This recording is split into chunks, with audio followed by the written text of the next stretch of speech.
Chapter 2746. The old man with rosacea was so angry that his beard blew, and his eyes widened. This old fourth was more stubborn than a bull. What if he wanted to beat him up? State Preceptor, what do you think? Sixth Elder suddenly turned his head, and looked at the State Preceptor, who was silent at the side.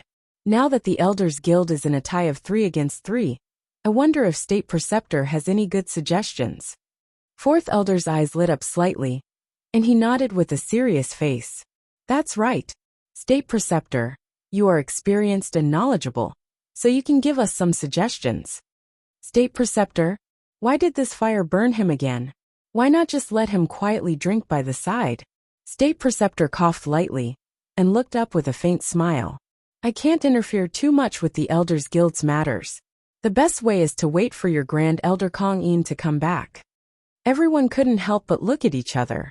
State Preceptor, you are not joking, right? How long would it take for Grand Elder Kong Yin to come back and preside over this matter? Everyone knew that Great Elder Kong Yin had disappeared for who knows how many years. No one knew where she had gone to travel. State Preceptor nodded and said, of course. In the end, the Elders Guild's matters should be settled by the Chief Grand Elder himself. Isn't this reasonable? What you said made sense. Everyone nodded silently, and looked at each other. Then this matter, are we just going to drag it out like this? Fourth Elder looked at the State Preceptor with a troubled expression. State Preceptor's words were not without reason. Indeed, the Elders Guild's decisions must be passed through the Grand Elder. But now waiting for Grand Elder Kong Yin to come back and make a decision felt more difficult than directly testing the little girl. Could it be that as long as Grand Elder Kong Yin didn't come back, the Elders Guild couldn't make a decision and admit the little girl's identity as the Crown Princess? Chen Baojia, Zhongli Jiwei, and the others who attended the meeting almost laughed out loud in their hearts. After all this, the little Crown Princess was even more unlucky. Now they had to wait for Grand Elder Kong Yin to come back and confirm her identity. Ha ha ha. How long would they have to wait? He might as well accept the Fourth Elder's decision and pass the Elders Guild's decision. Who asked her to do it? Who asked her to look down on the people from the Elders Guild? Who asked her to say, not just any Tom, Dick, or Harry can test me? Ha ha ha, now it's going to be smooth, right? Just wait for Great Elder Kong Yin. Perhaps, he might be able to meet the Chief Grand Elder in his lifetime. The smile on the corner of Zhongli Jiwei's mouth was almost unconcealable. They were all mocking and snickering at Miss Chiao. Arbor raised his head and carefully sized up the State Preceptor with a faint smile on his face. Although this guy's face was full of indifference, and a faint smile hung at the corner of his mouth, it still made people feel that something was wrong. The words of the State Preceptor sounded fair in public, as if there was no problem at all. But in the end, it was not good for Jojo. It didn't seem like he was targeting Jojo, but he also couldn't feel that the State Preceptor had any good intentions towards Jojo. While Arbor was sizing up the State Preceptor, the State Preceptor even turned his face and smiled like an expert, holy and gentle, generously allowing him to size him up. How strange. Arbor unhappily retracted his gaze. There seemed to be a flash of light in his mind, but he couldn't catch it in time. Mo Lushing said with a sullen face, I have decided to reorganize the wedding banquet. Your Majesty, please reconsider. Chapter 2747. Fourth Elder and the other two clasped their hands together and said, Your Majesty, the ancestral rules cannot be violated. We still have to wait for our Grand Elder Kong Yin to come back to confirm his identity. Yes, let's wait for Grand Elder. The courtiers looked at each other and felt that today's matter would not be settled peacefully. The little Crown Princess and His Highness the Crown Prince were not to be trifled with. The Council of Elders was making all sorts of excuses, and actually pushed the decision to Great Elder Kong Yin, who was traveling and not returning. How could they endure this? What decision do you have to wait for me? Suddenly, a deep voice came from outside the hall, accompanied by a burst of comfortable laughter. I didn't expect that the Council of Elders would still respect me so much even though I have been traveling for so many years. Once there is a decision, you still have to wait for me to make the decision. Great. Ha ha ha ha ha. The corners of everyone's mouths twitched, and they looked at each other blankly. The same voice roared in their hearts. It can't be? It can't be so coincidental. Everyone is here, and a ghost is here? Great Elder Kongyin really appeared? Looking at 4th Elder, 5th Elder, 6th Elder and the rest, they all had confused expressions and turned to look at the entrance of the hall. An old man in his 60s wearing a gray monk robe strode in from outside the door. His bald head was comparable to 3,000 lights, so bright that it almost blinded everyone's eyes. Oh my God! Was this really Grand Elder Kongyin? It was just that he had changed into a strange appearance, causing everyone to reveal a surprised expression. Greetings to Grand Elder Kongyin. The old man with rosacea was the first to recover from his shock, and did not dare to be rash at all. He hurriedly bowed and bowed. As soon as he moved, the 3rd Elder, 4th Elder, and the others behind him also moved in unison, bowing in unison. Greetings, Great Elder Kongyin. Ha ha ha ha ha, good. Grand Elder Kongyin stroked his beard and chuckled. I didn't expect that after traveling for so many years, and not caring about worldly affairs, all of you would still respect me so much. Good. Not bad. Everyone, big brother, are you joking? No one can see through your cultivation. Who would dare to disrespect you? Are you courting death? The corner of the old man's mouth twitched as he coughed lightly. Great Elder, you must have traveled far and wide when you're outside. You must have seen a lot. It's good that you're back. Now that you're back, we can continue to listen to your teachings and preside over important matters. Ha ha ha ha. Great Elder Kongyin laughed out loud and nodded. Second brother, you and third brother have worked hard all these years. It's no trouble at all. The old man with rosacea hurriedly cupped his hands in greeting and took a step back. He then used his elbow to poke the fat 3rd Elder, who was standing still beside him. 3rd Elder hurriedly cupped his hands and said, Great Elder, you've returned at the right time. Coincidentally, the Elder Council has some matters to attend to and needs the Grand Elder to make a decision. Now all 7 members of the Elders Guild were present. Just now it was a 3-3 decision. Now, as long as the Great Elder raised his hand, the matter would be settled immediately. However, according to the Great Elder's unreliable character in the past, the old man with rosacea turned to look at the little Crown Princess worriedly. He saw that the little Crown Princess was staring fixedly at her big brother. Her gaze was fixed on Grand Elder Kongyin, and there was a strange look in her eyes as if. Chapter 2748. Ahahaha. Grand Elder Kongyin felt that if he did not turn back, the Crown Princess' gaze would pierce through the back of his head. So he calmly turned his head back and nodded at the Crown Princess with an awkward smile. Ahahaha, Jojo, it's been a long time. The entire place fell into silence. Zhongli Jiwei and Chen Baojia, who already had ugly expressions, widened their eyes in shock. They glared fiercely at the young Crown Prince Consort and Great Elder Kongyin, almost not daring to face what was about to happen. What was going on? Grand Elder Kongyin acted as if he was an old acquaintance of the little Crown Princess, and even greeted her so naturally, looking at the little Crown Princess's displeased expression, and then looking at the fawning smile on Grand Elder Kongyin's face. Everyone suddenly felt as if the sky was about to fall. The little Crown Princess and Grand Elder Kongyin were old acquaintances? The aloof image of the Elders' Council had already faded away in everyone's hearts. You said that you would bring Kong Kong back after your travels. You came all the way to the Divine Continent? The more the little girl thought about it, the more she felt that this old man must have cheated her, being a hands-off shopkeeper, throwing Kong Kong to her, and in the end running off to play in the mortal world by himself. You're not a monk. Who says I'm not? Grand Elder Kongyin quickly waved his hand and chanted a Buddhist mantra. This old monk has been a monk for many years. The rosacea-nosed second elder suddenly felt unwell, and he looked at his boss with an incredulous expression. Big brother, what happened to you? From what they saw, their boss must have been greatly agitated, and that was why he went to shave his head and become a monk. Grand Elder Kongyin's mouth twitched silently, and he looked at second elder and the others with a serious expression. I can tell you with certainty, this old man is not agitated at all. Don't change the topic. The little Crown Princess said exasperatedly. You said that you would bring Kong Kong back after traveling for a while. Why did she have a feeling that this old man was deliberately throwing the little monk to her to take care of?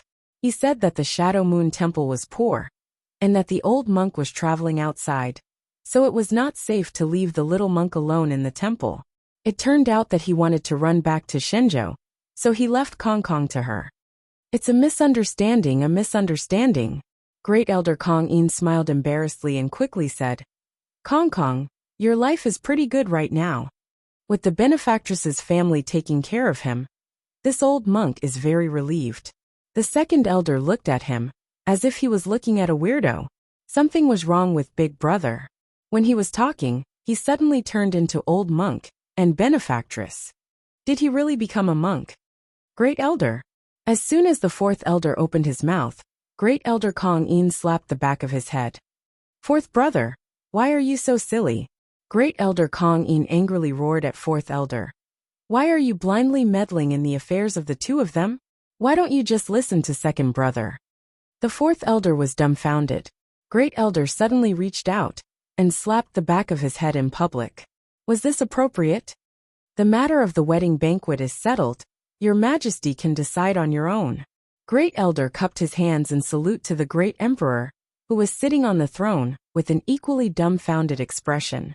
He turned around and slapped the back of sixth elder's head as well, and scolded with a look of disappointment. I say, why are you all so stubborn? Ah, this era is improving. Ah, this mainland is developing. Ah. Chapter 2750. 440 Departure for Wind Thunder City. It was troublesome to reorganize the wedding banquet. However, it could shut the mouths of those busybodies and make those with ulterior motives slap themselves in the face. The little crown princess expressed that she was willing to cooperate. The second day after the banquet, the group of students heading to Wind Thunder City began to prepare for departure. Wind Thunder City was located in the center of the three prefectures and was independent of the three prefectures. No matter which party rushed over from their own capital, it would take about 5 to 6 days with flying beasts. A horse carriage would be even slower. Don't even think about it. Even if it was a spirit stallion, it would take at least a month or two to break its legs to run. It was already the 7th day of the 3rd month. Rushing over at this time was already very tight. If something happened on the way, it would really be a bit of a surprise. However, Sir Jojo had Qi Shao Songlong, which could shorten the time by at least 1 day. Early in the morning, everyone could see flying spirit beasts flying out of the capital from the designated flying platforms. The commoners dragged their wives and children to the streets to watch as if it was the new year. When they saw a large spirit beast carrying a person into the air, they cheered. There were also many servants of aristocratic families who returned from grocery shopping. When they heard the cheers, they proudly said, "This is our family's 2nd young master and 3rd young master. For people from our Do family are going to the Imperial College to participate in the entrance exam. Ha ha ha, 7 young masters and young mistresses from our Qin estate are going together. Wow, the Qin family is really a big family. Amazing. It seems that many people from the Duan family are going as well. I heard that the 3rd young master of the Duan family is about to break through to the divine realm. Oh my god, isn't the 3rd young master only 23 years old? Yes. Wow, look, is that the Qin estate's flying spirit artifact? Yes, yes. Oh my god. From time to time, there would be people screaming from the crowd. The onlookers were discussing it happily.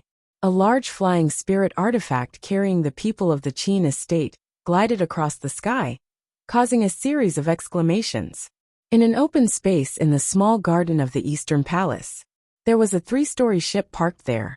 A group of eunuchs and palace maids were working in full swing. Like flowing water, they carried pastries, food, clothes, and utensils up and down the boat. Their eyes were filled with unconcealable joy and joy. Look, their crown princess actually has a spaceship. Everyone else had to travel on spirit beasts. Even if a clan had a flying spirit artifact, it was impossible for it to be as big as the crown princess 3-story ship. Is everyone done wasting time? Get on the boat when you're done. Let's go. Fatty stood at the bow of the boat and shouted at the people who were dawdling in the room. "Mata, Lu Yu Qi Xian," and the others pushed open the door at the same time. There were a few bags on their backs, and everyone's eyes twitched when they saw them. "Brothers and sisters, don't you all have inner worlds?" How could the others know that the Seacombe Planet battle team had long been scared of being scammed by others? Now, no matter where he went, whether he had an inner world or not, whether he could use it or not, he had to carry a few bags with him. Only then would he feel at ease. "Jojo, hurry up." Everyone turned to look and saw a little girl dressed in red battle clothes. Her long hair was tied into a long ponytail behind her waist. There was an interesting golden doll headdress on her head that glowed with a faint golden light under the sunlight. The little jade person raised her head and lightly jumped, her body landing lightly on the deck. Prince Emo smiled slightly. "Speaking of the next chapter, the normal time is 6 chapters. No matter if I'm 7, 8, or 10 chapters, it's all me squeezing sleep to add more chapters. So there's no problem with fewer chapters. I've been adding chapters continuously for a month now. Every day, I'm updating 10 or 8 chapters. My energy is limited, and I'm busy with work at the end of the year. I also need to rest. I'll start at 6 chapters today. If I have time, I'll add more chapters. I also hope to write more brilliantly and not let you down." Chapter 2751. His JoJo was becoming more and more exquisite and adorable. Looking at his red battle clothes, he was so beautiful that people couldn't take their eyes off him. The group of youths boarded the 3-story ship with bags of various sizes hanging on their bodies. It was a bit of an eyesore. Arbor glanced at them and held back his laughter. His little face was serious. Qi Xianxian was dressed in an emerald green dress, which made the little girl's round face look even more rosy and cute. She carried 2 bags on her back and 2 on her left and right shoulders. Once she boarded the ship, she waved her little hand and said, "All right, everyone is here. Let's set off." Prince Mo's eyes twitched. His gaze swept over these idiots. "What are you all doing? Going to the academy like this? It's like you're escaping from a disaster. Don't you think it's funny?" Little Fatty patted the bags on his stomach and said earnestly to the Crown Prince, "Your Highness, do you want to prepare a bag as well? Let me tell you, when we train in the future, there's an 80% chance that the academy will cheat us and not let us use our inner worlds. Don't look down on these small bags. They'll be of great use in the future. This Crown Prince has a storage talisman." Little Fatty's eyes lit up. He slapped his thigh and said, "That's right." Arbor rolled his eyes at the sky. Qi Xianxian said with a straight face, "Then what if the academy forces us and even confiscates our storage talismans?" Mata coughed lightly and said, "Then let's each carry a bag in case we need it." Lu Yu and the others had already silently put away the extra bags. They only carried a small bag of food and water on their backs. Prince Mo's eyes twitched. He pulled his JoJo to the side and whispered in the little guy's ear, "Let's stay away from them." His teammates were not smart enough. He didn't know if they would be infected in the future. Sir JoJo's eyes sparkled. He lowered his head and looked at the palace maids and eunuchs who were waving at them at the bottom of the ship. The little guy also raised his little hand and waved. Suddenly, a black messenger bird flapped its wings and flew over. It stopped on the deck and nodded at them. The messenger bird spat out a letter and a storage talisman. Arbor took the letter and read it. It was a letter from Grandpa Moo. The letter congratulated her for going to the royal school to study. It also mentioned that due to the tight schedule, they had only prepared a few things as a reward for her. Once she returned from the royal school, she was asked to visit her grandmother whenever she had the time. Xiao Mu silently lowered her eyes and put away the storage talisman and letter. She then stroked the messenger bird's head and watched as it flapped its wings and flew away. Prince Emo knew this child the best. Just by looking at her expression, he knew that this child's heart had finally softened for this old man. In such a big family with 1,000 years of history, there are always good and bad people. Emolian smiled and stroked her little hand. She said softly, "At most, we'll chop off those rotten and withered branches in the future and let the healthy ones grow stronger. Don't worry, I'll be with you." Prince Emo rubbed her head and said softly, "Okay." Arbor nodded. She waved her little hand and said, Let's go. The mechanical people on the red Nimbus ship started moving with all their might. A huge ship suddenly took off and flew directly into the depths of the blue sky. In the small garden of the Eastern Palace, a group of eunuchs and palace maids cheered as if it was the new year. They raised their heads and waved as they watched their masters leave. Chapter 2752. Their little faces were flushed with joy. They were really too happy. Who said that their little crown princess came from a small village in a remote mountainous area? Spit on their faces. You haven't seen their crown princess's great ability yet. The crimson firmament blue wave ship passed through the clouds. Only cultivators with extraordinary eyesight could vaguely make out a ship's shadow passing by. As for the commoners looking around in the city, they naturally couldn't see it. Not long after Arbor's ship left, an exhausted team arrived at the northern city gate of the imperial capital. The leader of the group was a young man in his 20s. His face was covered with dust from a long journey. There were about 12 or 13 people in the team. Once they entered the city gate, everyone looked around. Oh my God, we're finally in the capital. A youth about 14 or 15 years old followed behind the youth. He wiped the sweat on his face with his sleeve and muttered, I wonder if His Highness and the others are anxious from waiting. A thin girl about 28 or 29 years old with high cheekbones rolled her eyes and couldn't help but say, why wouldn't they be anxious from waiting? I think they're probably exhausted from waiting. Who knew that so many things would happen along the way?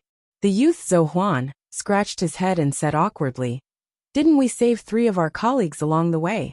Another youth about 20 years old hurriedly cupped his hands and said, it's the 3 of us who delayed your journey. This person had a gentle appearance. His appearance wasn't outstanding, but his temperament was excellent. Sorry. Another man also cupped his hands and said, if it weren't for us siblings, we wouldn't have. All right, I don't blame you. Chi Hua waved his hand and said, it's fine.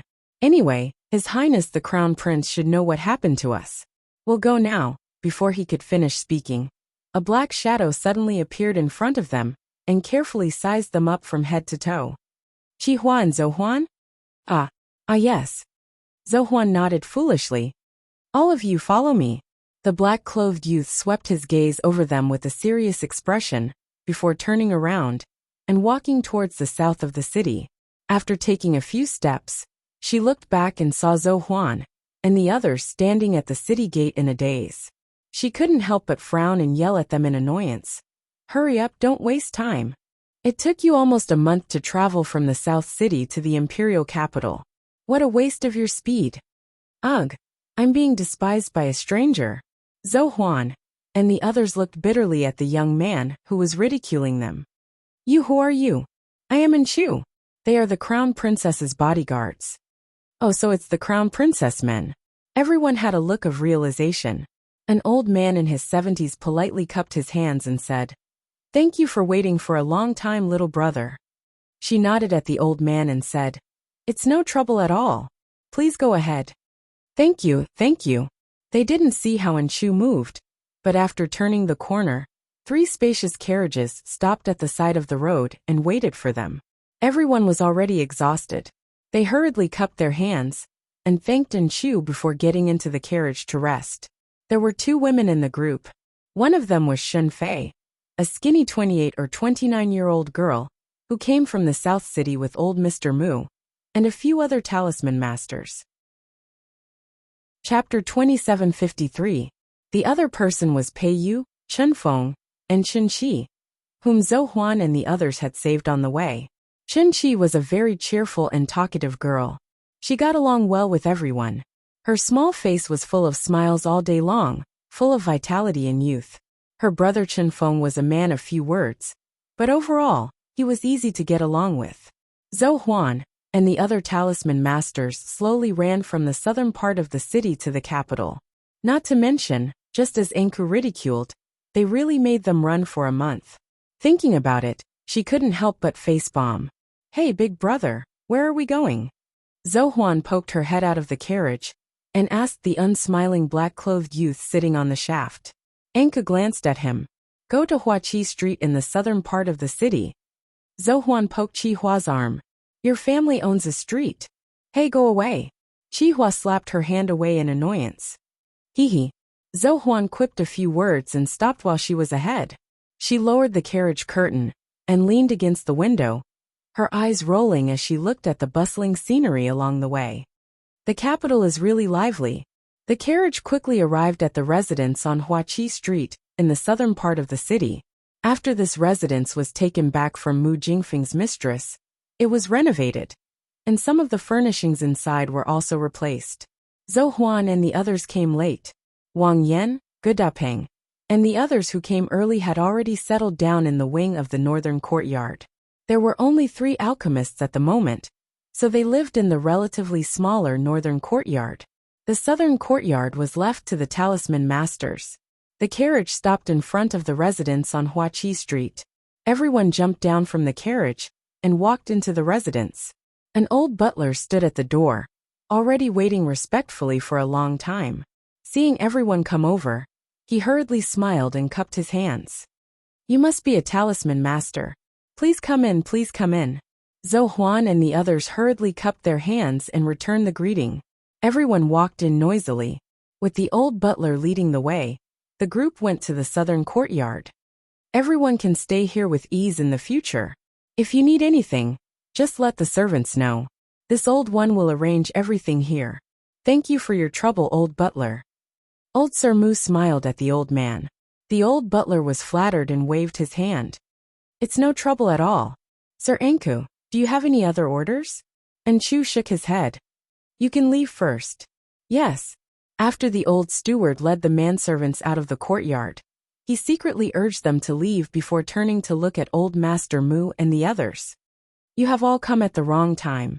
The Crown Princess and His Highness the Crown Prince have just left the city for the Wind Thunder City's Royal Academy. Royal Academy? Everyone was stunned for a moment, before revealing a surprised expression. In the Great Divine Lands, who wouldn't know of the Royal School? It was both unexpected and reasonable that the Crown Prince and Crown Princess would be invited to the Royal School. All of you can stay here at ease and study talismans. You don't have to worry about other mundane matters. That's good. Old Master Mu nodded with a smile. The Crown Princess means that if no one has any objections, our little association will be called the Heaven's Vault Society in the future. And Su said indifferently, regardless of whether you make talismans for auction or as a gift, they must all be signed as products of the Heaven's Sanctum Guild. Everyone nodded without any objections. Then we are established? Zhou Huan asked with a surprised expression. Do we need to hold some ceremony? Chapter 2754. The corner of Ensu's mouth twitched, and he coughed lightly. Our crown princess is not a particular person. Even if you want to hold a ceremony, you should wait for the crown princess to come back from the academy. Everyone nodded again and again, feeling a little happy in their hearts. In the past, when they were drifting in the martial world, they had to scheme for a living. Now they only needed to concentrate on talisman research. Seeing their submissive expressions, Ensu took out a handwritten copy from his pocket. This is what the Crown Princess left for you to read before she left. It records some talisman techniques and some of the Crown Princess research. Keep it well. Thank you. Chihua reached out and took it. After reading 2 pages, his eyes were full of surprise, and he almost immediately sank into it. Zhou Huan said repeatedly, big brother, let me see big brother. Old Mr. Mu also stretched out his neck and wanted to reach out to take it. Brother Chihua, let this old man take a look. And Su silently rolled his eyes. Everyone, don't be anxious. You all came back covered in dust. Go wash up and rest first. I'll have someone prepare lunch. You can study it tomorrow. Very good, very good. Old Mr. Mu nodded with a smile. Thank you for your trouble, Lord Ensu. Thus, the group of people from the Tianfu Society settled down and began their wonderful lives.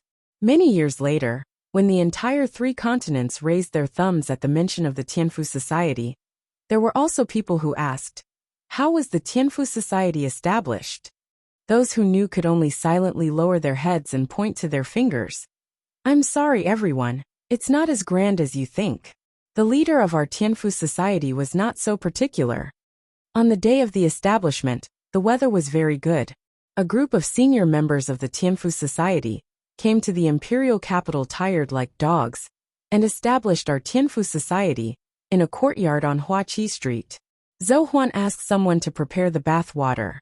When she pushed the door and entered, she couldn't help but stop and turn to look at the servant standing at the side. "Hey, let me ask you, what kind of people live in the north courtyard next door?" She didn't know if she could go over when she was free. Just as the servant was about to speak, he heard a loud tremor from the north courtyard. Everyone silently looked up at the sky. The corner of Zhou Huan's eyes twitched. Earthquake. Everyone, don't be nervous. The 3 alchemists of the North Court would do this every few days, the servant said expressionlessly. It seemed that he had already gotten used to it. Zhou Huan and the others were speechless. It seemed that the exciting days had just begun. Zhou's section break. Above the dark blue sky, a circular air transportation spiritual artifact was flying at a constant speed in the air. Suddenly, countless huge black eagles rushed out from the side and rushed towards the air transportation spirit artifact in unison. With a loud bang, the air transportation spirit tool was swayed left and right by the flock of eagles. It was like a small boat in the middle of a huge wave, drifting in the wind and rain. It was a bit pitiful. "Everyone sit tight. Wait for me to stabilize the air transportation spiritual tool," the helmsman hurriedly exclaimed. "Your Highness, how are you?" Duan Yuan was currently lazily leaning against a soft cushion, with a wine cup in his hand. After being rammed by this flock of flying eagles, they were thrown into a commotion. Some of the wine in his hand spilled out and dripped onto his clean white robe. His peach blossom eyes narrowed dangerously as he glanced unhappily at the flock of black eagles outside the window. Chapter 2755. Why were these blind things so loathsome? They could even be rammed while staying inside the air transportation spirit artifact and drinking wine. Thankfully, the air transportation spirit artifact that his father gifted him was made of good materials. Even after being rammed a few times, there wasn't any damage to its exterior, and it still steadily swayed about among the flock of eagles. A middle-aged man's expression was grim as he tried his best to stabilize the air transportation spirit artifact's direction. This control panel was actually very simple. One only needed to place a spirit stone into the card slot, and the person manning the rudder only needed to move the direction. Normally, when flying straight, one didn't need to move and only needed to see if there were any obstacles ahead. But now, this was also the first time the person manning the rudder encountered such a situation. Logically speaking, their air transportation spirit artifact wasn't considered too small.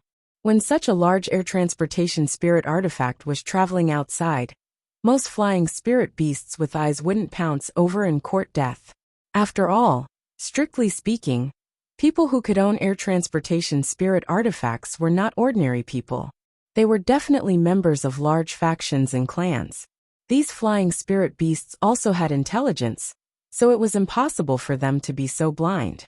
Duan Yu sat up slightly and placed the wine cup in his hand on a small table on the side. The appliances inside the air transportation spirit artifact, from large tables and chairs to small cups and plates, were all fixed with special magnets. Once placed on the small table, the cups naturally wouldn't move.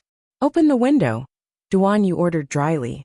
It was truly unbearably annoying to have so many disturbances along the way. Why were these flying spirit beasts ramming into his air transportation spirit artifact for no reason? He wouldn't believe it if someone said they weren't being manipulated. As for who was so unwilling to let him safely arrive at the Royal Academy, haha, it was obvious even if one used their legs to think. The middle-aged man manning the air transportation spirit artifact quickly complied and closed the window beside Duan Yu with a sweep of his spiritual energy. A gust of cold wind blew in from outside. The weather in early spring was naturally colder at high altitudes. Immediately, several black eagles blindly pounced in Duan Yu's direction while flapping their wings. In the blink of an eye, a silvery white flame rose up and shot towards those black eagles' wings with a whoosh. The black eagles were immediately ignited by this silvery white flame. From its wings to its body to its head, everything was enveloped by the silver white flames. It screamed in pain. What was even more frightening was that this silver-white flame was like gangrene attached to the bone. As long as it touched the slightest bit, it would incessantly burn. It spread from the wings of this black eagle to the tail feathers of that black eagle. A flock of black eagles began to burn around the air transportation spiritual tool. Gradually, all of them were caught in the fire. None of them were spared. Every single one of them rolled in the air and wailed. Every single one of them was burned to ashes by the seemingly inconspicuous but boiling flames. Many of the subordinates in the air transportation spiritual tool were shocked. They rarely saw their master get angry, but it was clear that even though this master usually didn't get angry, it didn't mean that he wasn't scary when he got angry. So this was the Demon Emperor's fire. Everyone exhaled softly from the bottom of their hearts. Their expressions were filled with shock and fear. They didn't dare to speak and just silently lowered their heads, praying in their hearts that their master's anger would quickly pass. "Close it," Duan Yu coldly ordered. The helmsman hurriedly rolled down the window of the air transportation spiritual tool. Chapter 2756. The air transportation spirit artifact safely passed through the flock of eagles that had been burned to ashes and continued to fly forward steadily. Along the way to the academy, there were always some blind people who tried to do troublesome things to obstruct him. Their actions were truly too naive. The accompanying people were also very clear that their lord was probably in a bad mood right now, so they all shut their mouths. The middle-aged man controlling the air transportation spirit artifact quickly steadied the direction and steered the spirit artifact forward steadily. However, it wasn't long before a tricolored spirit magpie flew over from the side. That spirit magpie was only half the size of the black eagle from before, so it was probably just passing by and not looking for trouble, eh? It actually flew over. The middle-aged man creased his brows and quickly glanced behind him. He reported cautiously, "Your Highness, a tricolored spirit magpie is approaching." "Ignore it," Duan Yu said dryly, not even bothering to lift his eyelids. The middle-aged man nodded and steered the air transportation spirit artifact forward without looking sideways, leaving that approaching spirit magpie behind. In reality, the middle-aged man could clearly see that there were two women standing on top of that spirit magpie, waving at their air transportation spirit artifact nonstop. However, judging from the situation, their lord wasn't someone who was protective of the fairer sex, so he definitely wouldn't be willing to pay attention to them. An accompanying boy servant clearly saw who the figures on the spirit magpie were from the crystal wall in front of them and said meekly, "Your Highness, it seems to be Commandery Princess Xiangchang and Shili Commandery Princess." "Oh." Duan Yu responded and didn't say anything else afterward. The accompanying boy servant naturally understood that this lord wasn't willing to let these two commandery princesses come up. Commandery Princess Xiangchang stomped her feet angrily while standing on her spirit magpie's back. "It's His Highness the Fourth Prince's spirit artifact." Behind her, Wu Huanxiu couldn't resist rolling her eyes. "I already told you not to wave there." She was acting like a fool. She could tell that His Highness wasn't willing to take them along to the academy on the way. Otherwise, he wouldn't have directly set off from Phoenix Emperor City without saying anything. He simply didn't plan to go with them. This Xiangchang Commandery Princess was really funny and naive. She actually chased all the way here, which really annoyed her. If it weren't for the fact that she only had one spiritual beast that could walk on land, she wouldn't have come to ride on Princess Xiangchang's flying spiritual beast. Xiangchang Commandery Princess was furious. "It must be the person with the air transportation spiritual artifact who didn't see us. After all, he sees us, she definitely won't be like this." Wu Huanxiu could not help but chuckle. How could this person be so self-righteous? How bad must Prince Chen's eyesight be to ignore such big spiritual magpies like them? "I can't be bothered with her." Princess Xiao turned her head away angrily. She secretly decided that she would immediately separate from this idiot when they arrived at the academy. She didn't want to be infected by her low IQ. "Hey Ali, brother Ali." Xiangchang Commandery Princess watched as the air transportation spiritual tool flew faster and faster. In a flash, it turned into a black dot and disappeared in front of them. She could not help but breathe her last. It was simply infuriating. "Don't worry, North-facing Great Forest is just up ahead. At that time, His Highness would have no choice but to put away his flying spirit artifact and cross a part of the forest on foot. Beep beep. Beep beep. The sparks from the sparks illuminated Sir Jojo's bright almond-shaped eyes. Inside north-facing Great Forest, where ancient trees towered into the sky, everyone sat in a circle and barbecued. Chapter 2757. The Great North-facing Forest and the Sea of Forgetfulness were natural barriers that separated the three states. No matter which imperial capital of the Tsang state or the Divine Prefecture, no one was spared. They had to pass through part of the forest. At this moment, Emolien's group from Arbor had already put away the red firmament waves and were sitting in a corner of the forest barbecuing. The Great North-facing Forest was rich in resources, and food was everywhere. Little Fatty and the rest caught a few pheasants and barbecued them happily. They rubbed some salt on them and bit into them. They were delicious and tender. Their days were leisurely and carefree. I heard that the Royal School's test is not difficult at all. Little Fatty bit into a chicken drumstick and said with a laugh, "It seems that all we have to do is walk up and test our 5 spirit origins. Anyone who receives an invitation and has comprehended more than 6 levels of the 5 spirit origins will definitely be accepted." Everyone looked at each other. Luyu could not help but say, "So that means we will definitely pass the test." Little Fatty nodded and grinned. "You're really a nosy one." Qi Xianxian could not help but laugh. "I haven't seen you go out since we came back, but you've already asked around." "That's right." Little Fatty bit into the crispy chicken and said vaguely, "Know yourself and know your enemy, and you will never be defeated." Qi Xianxian nodded. "Then I'm relieved." She didn't want to be so high profile as to accept those troublesome invitations, only to end up failing the later assessment. It was fine if she embarrassed herself, but the key point was that she had embarrassed Jojo. She would not let that happen. Those gossipy fellows in the imperial capital would not let go of such a good opportunity to mock them. As they were chatting, they suddenly heard a series of light footsteps coming from the side of the forest.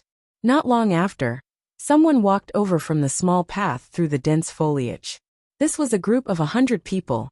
The leader was a tall and flirtatious woman with a pair of slender, beautiful eyes. She looked around at everyone's faces. Behind her was a burly man who was nearly 2 meters tall. He was tall and sturdy, and in the cold spring weather his 2 arms were exposed. His arms were bulging with bulging muscles like small hills. The woman and her companions were stunned, as if they didn't expect that there would be a small team barbecuing in this damned place. Then, the woman glanced at Arbor and Emolien. She didn't seem to have any intention of picking a fight, and led the group to an empty space on the side. They must have lived in the Great North-facing Forest for a long time, and were very familiar with the surrounding environment. As soon as they arrived at the place, they quickly divided into groups to work. They set up tents, hunted beasts, picked up branches, and washed the internal organs of the animals. The division of labor was extremely fast. In less than the time it took for a stick of incense to burn, they were divided into 10 groups. They sat down to rest and eat. Qi Xianxian and the rest curiously sized up the 100-man team. Seeing that the others didn't come over to talk or cause trouble, and that none of them were meddlesome people, they continued to eat the barbecue and whispered a few words. After Jojo activated his silence mode, Qi Xianxian and the others also stopped talking. After eating the barbecue, everyone set up a pot and used the ingredients on the ground to cook some mushroom soup. Not long after, a fragrance wafted out from the small pot. Everyone took their bowls and spoons and quickly scooped up a small bowl of soup. They silently drank it. The people sitting on the other side of the empty space looked like a group of well-trained mercenaries. They ate later than Arbor and the rest, but they ate very quickly. Chapter 2758. While Arbor's group was drinking soup, the mercenaries had already finished eating and were cleaning up. One of the smaller mercenaries looked curiously at Arbor's group. He couldn't help but ask his companion in a low voice, "Hey, who do you think they are?" Judging by their attire, they looked like a group of young masters and young ladies, heading to the Great Forest in the north. They didn't even have a guard, and were walking alone in the forest? Mind your own business. The other person looked like a veteran mercenary. He glanced at the talkative kid and rolled his eyes. Did you forget what the leader told us to do again? I remember. The small mercenary pursed his lips and said flatly, don't cause trouble when you're outside. According to their leader, you don't know what kind of danger you'll face in the future. The most important thing in the world was to be cautious. Maybe you saw someone who wasn't very outstanding, but they had a way to kill you. If you caused trouble and couldn't solve it, you'd be in trouble. Don't you think the leader is being too careful? I don't think so. The old mercenary sneered at him. I'm telling you, if you don't agree with our leader's behavior, you'd better leave as soon as possible. The small mercenary saw him turn and leave. He pursed his lips and didn't say anything, but he was still a little unconvinced. She glanced at Xiao Mu's group again and inwardly criticized. They just look like a bunch of young masters and misses who are inexperienced. How could they be dangerous? Clang clang clang clang clang. Leader, there's a fierce battle over there. A scout mercenary walked quickly to the beautiful woman and squatted down. Should we change camps? The beautiful woman was the leader of the dire mercenary group. The muscular man next to her was her partner Suha. Both of them had a lot of experience as mercenaries. They wouldn't panic at all in this kind of situation. Dire nodded. Let everyone pack up. When the small mercenary heard his leader's decision, he couldn't help but grumble. Why do we have to pack up when we're just resting? The old mercenary glanced at him unhappily. Dongzi, you talk a lot of nonsense. Just do as I say. The commander must have her own considerations.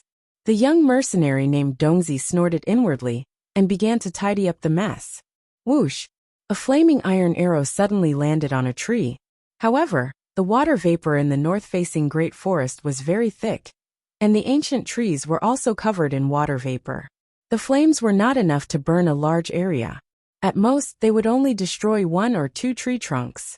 Dai furrowed her thin brows. Everyone, pay attention and prepare for battle. While they were talking, a few figures ran over while protecting a person. The whooshing sound of flying iron arrows mixed with clusters of flames made Dai and the others tense up slightly.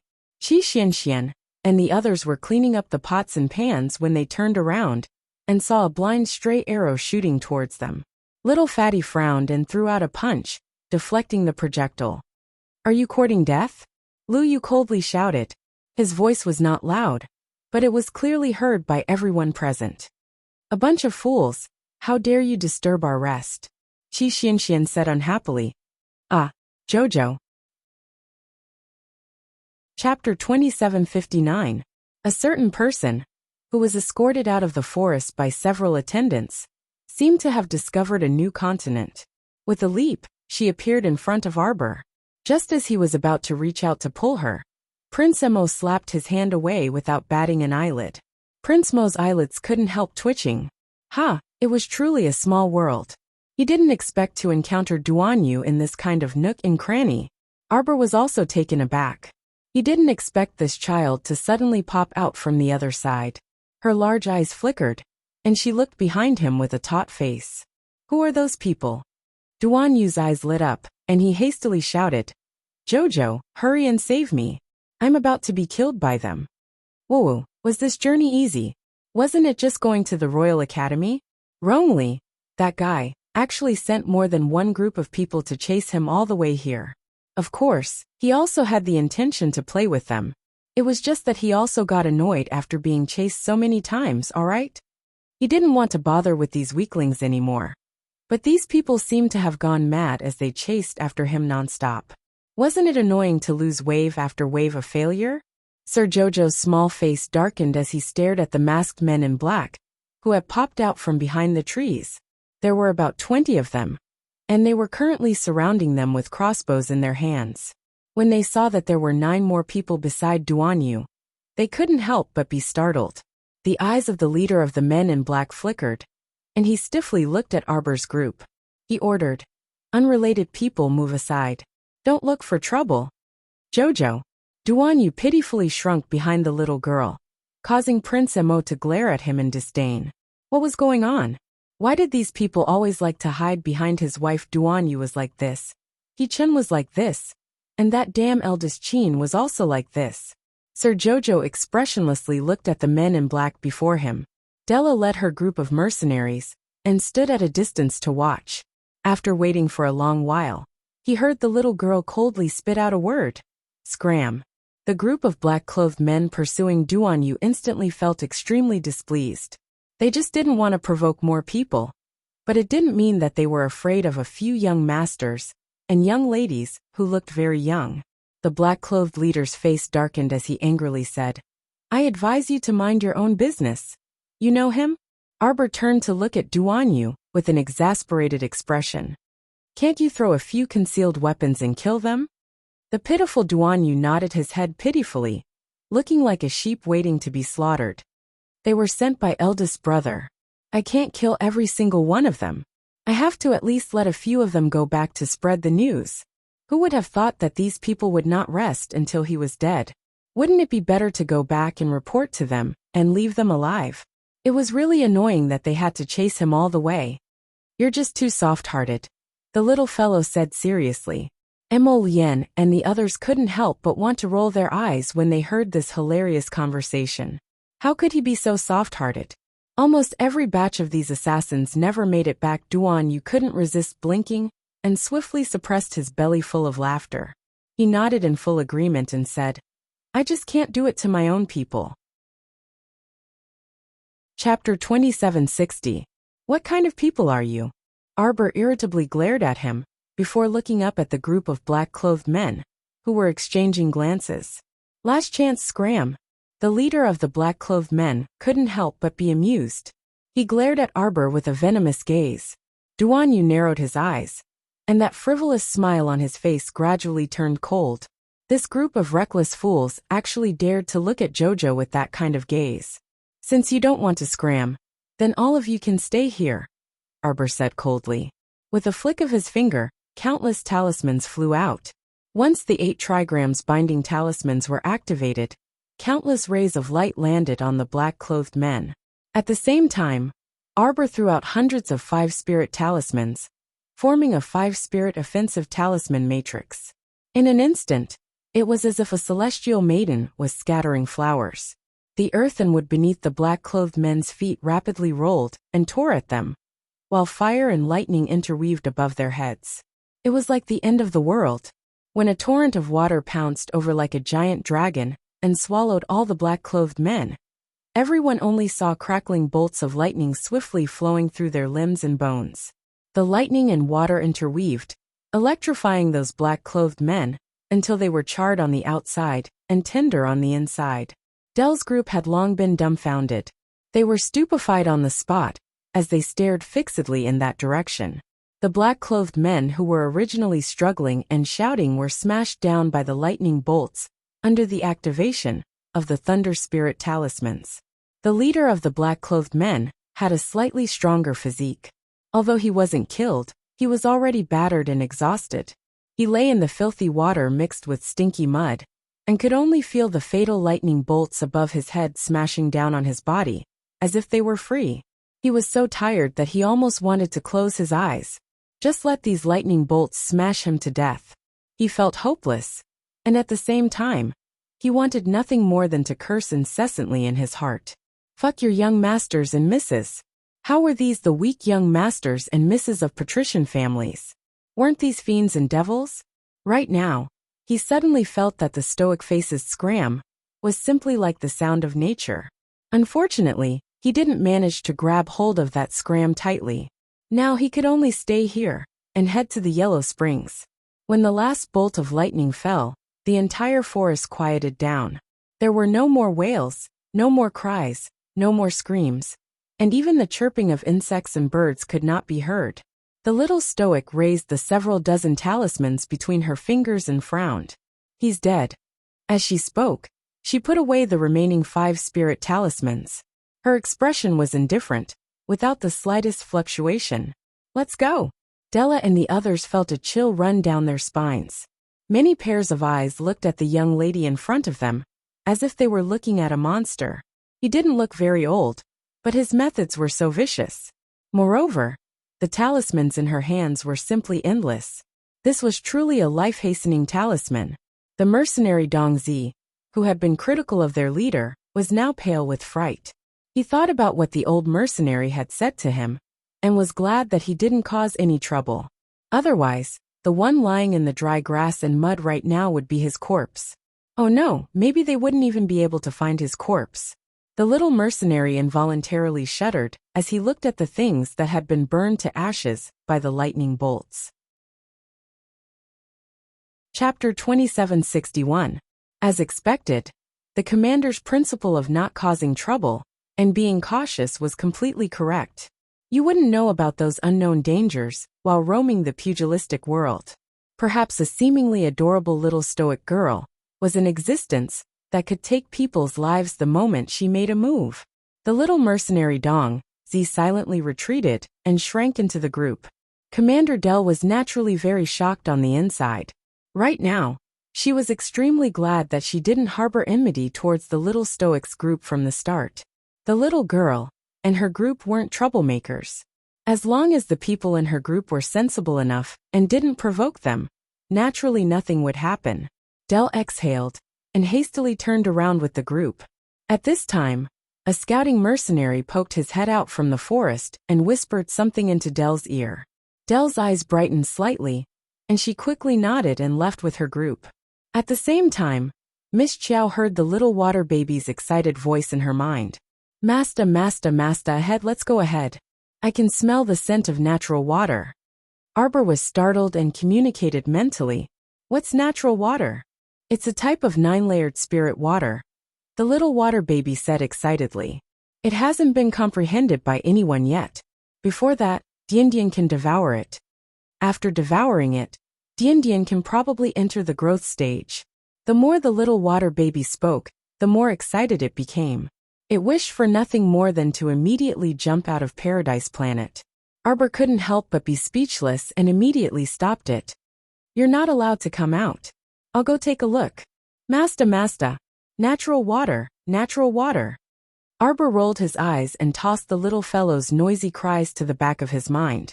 He looked up and said to Emolien, Little water told me that there's a type of 9-layered spirit water ahead that's very useful to it. Let's go look for it. Okay. Emolien naturally didn't have any objections. Everyone didn't set up camp. Previously, they were sitting around a tree and barbecuing, so they moved very quickly now. After pouring a layer of ice water over the fire and putting it out, everyone casually picked up their bags and followed Miss Chiao forward. With the little water baby's senses, there was naturally no problem with the direction. Not long after, the group arrived at the depths of the forest and stopped in their tracks. Duan Yu's figure drifted forward as he stared fixedly at the empty area before him. Before this, they could sense that Dell's 100-man mercenary group was right in front of them. But the strange thing was, in just a few minutes, Dell and the others suddenly disappeared. Everyone be careful. Emolien suddenly grabbed Arbor, who was beside her, and both of them moved slightly to the left, jumping away from a sudden vine attack. As for Lu Yu and Hua Tao, one of them summoned an earth wall, while the other released several water spirits to block the twisting vines. Suddenly, a fierce gust of wind rose from the center of the forest. It was like a broken pocket that had its bottom leaked, sucking everyone forward with a cold gust of wind. Qi Xianxian was caught off guard, and her entire body was swept up. Everyone was shocked, and without thinking, they reached out to grab her. Ma Ta grabbed Qi Xianxian's arm first, and was dragged several meters forward. Her feet slid through the forest's vegetation, leaving behind a trail of dirt. The little fatty pounced forward and hugged Qi Xianxian's waist. With his weight on top of hers, Qi Xianxian, who was originally being sucked forward, finally managed to stabilize herself. Chapter 2762. On the other side, Miss Chiao was also pulled a few steps back by the strange suction force. Then, Emolien reached out and pressed her down on the ground. The strong wind suddenly blew, and the fallen leaves swept the ground. The sand was almost blinding. There was something in the middle of the forest. Arbor narrowed his eyes and threw out a blue talisman. He shouted, "Reveal yourself." The reveal talisman flashed and landed in the middle of the forest. Instantly, A shadow flashed in front of everyone's eyes, and a strange huge beast appeared. Wow! What a big fish! Little Fatty looked up against the strong wind and squinted his eyes. He couldn't help but exclaim. This was really an 8-legged strange fish that they had never seen before. Its fat belly was bulging, and it had 8 short legs. It had a big golden carp head. Its 2 eyeballs were rolled up like dead fish eyes, and it stared at them coldly. As soon as this lousy fish opened its mouth, a gust of wind rolled up the dead branches and withered leaves in front of it. It sucked in the sky and the earth as if it wanted to suck the whole world away. The trees were rolled up by the strange wind and were sucked into its big mouth. Chi Xuanxuan's face turned green. She opened her mouth and exclaimed, "Damn, is this strange fish eating?" Xian, you know the truth. Little Fatty and the rest thought bitterly in their hearts. If this went on, when the strange fish sucked away all the flowers and plants around them, they would be the only fat fish left to be slaughtered. Fight it! Hua Tao roared and released a water spirit from his hand. In a split second, the strong wind blew it away. It didn't even land on the fish. His movement seemed to have infuriated the big-headed fat carp. It breathed heavily, and the fierce wind sucked Hua Tao into its mouth. Damn! Little Fatty hurriedly reached out to grab Hua Tao's clothes. But how could he grab it in such a hurry? A ripping sound was heard. The corner of Hua Tao's shirt was torn off by the little Fatty, but his body still flew uncontrollably towards the fat belly fish. Several people hurriedly stretched out their hands and shot out several streams of spiritual power, intending to slow down Hua Tao's body. But it was useless. The whirlwind released by this strange fish was too fierce.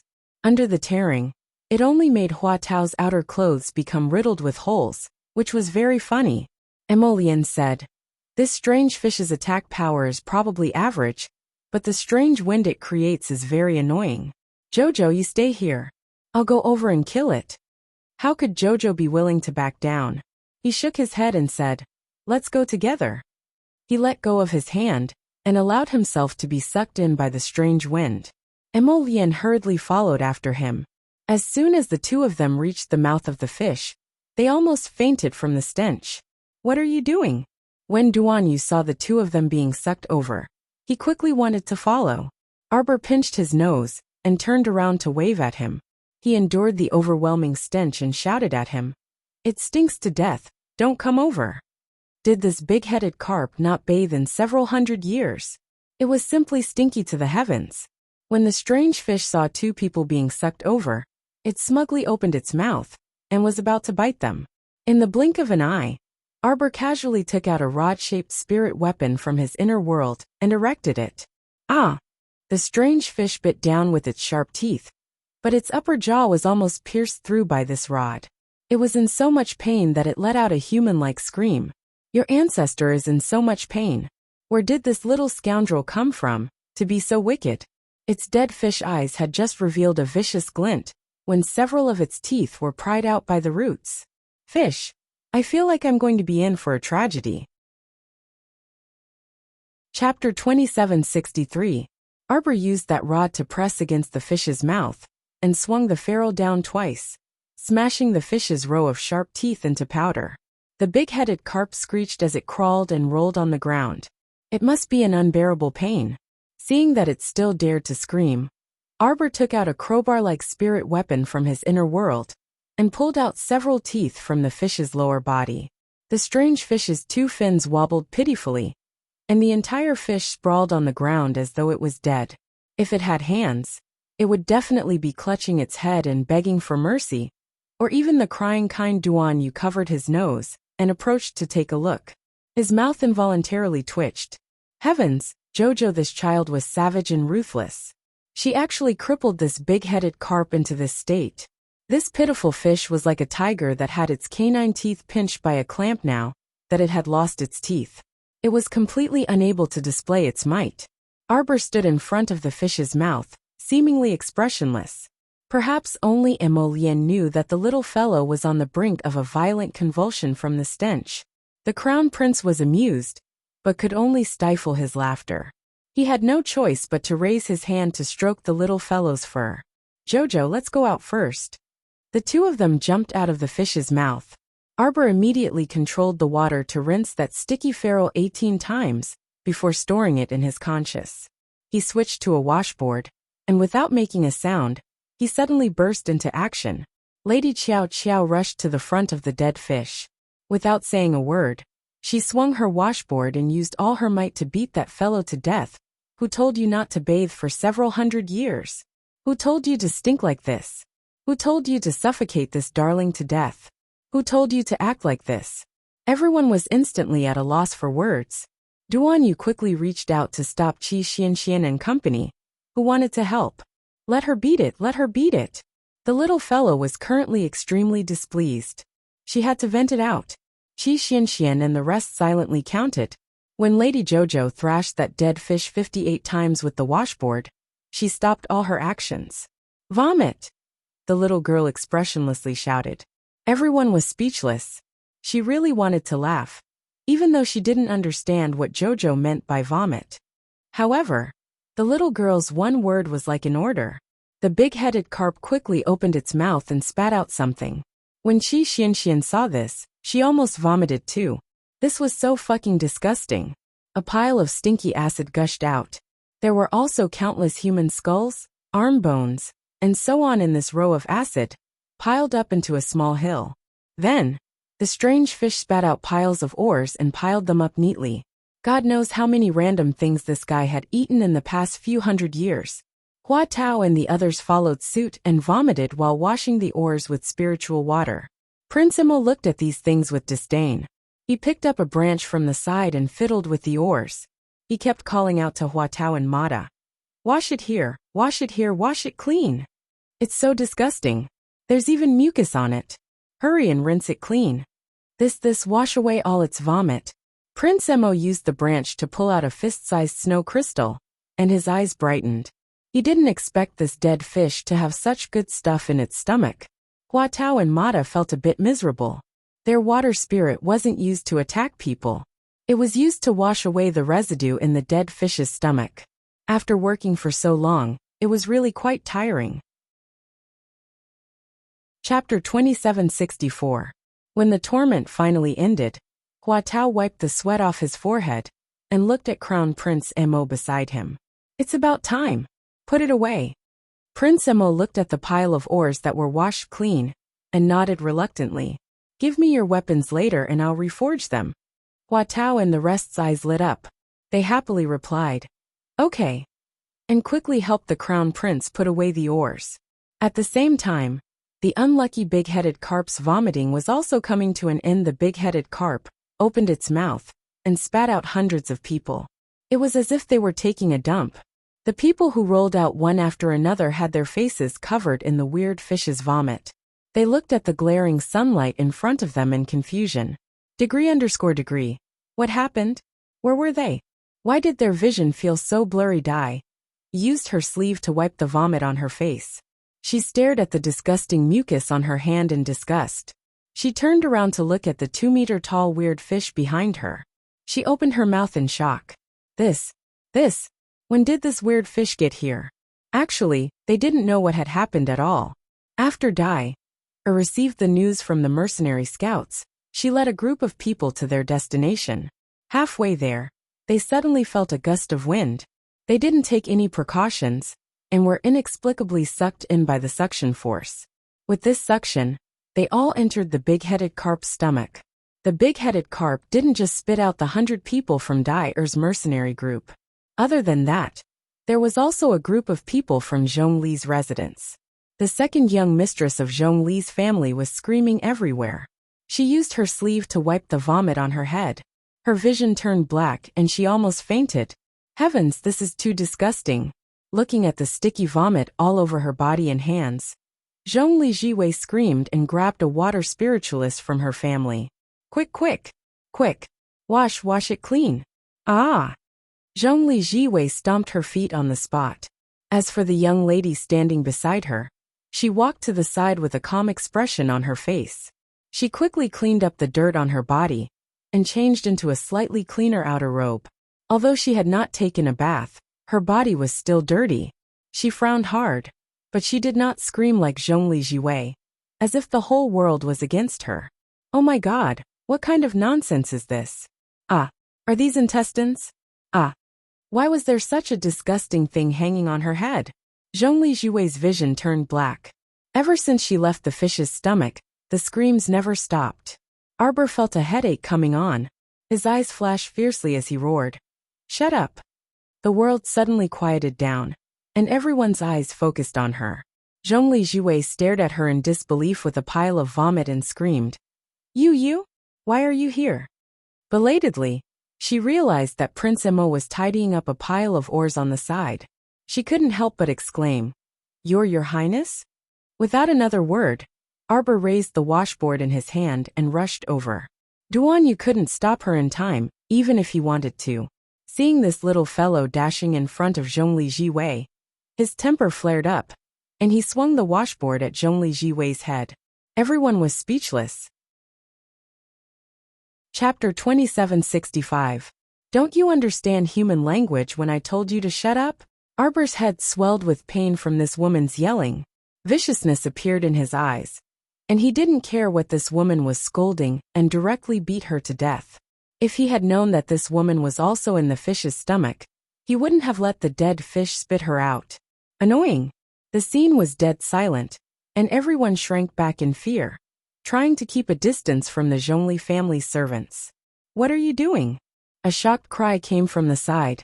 Shi Yongqian, who didn't manage to hitch a ride on the Qin estate's young master's air transportation spirit artifact, could only set off with the aristocratic families from the capital. She was originally full of anger, and now that she saw the young crown princess, she was even angrier. Actually, Shi Yongqian was only a 5th-level spiritual master, with a 5th-level spiritual fire cultivation. Based on cultivation, it was impossible for her to be accepted by the Imperial Academy. The strange thing was that the Imperial Academy accepted talents from all walks of life. For example, 5th young Master Qin, a good-for-nothing, was accepted because of his outstanding zither skills.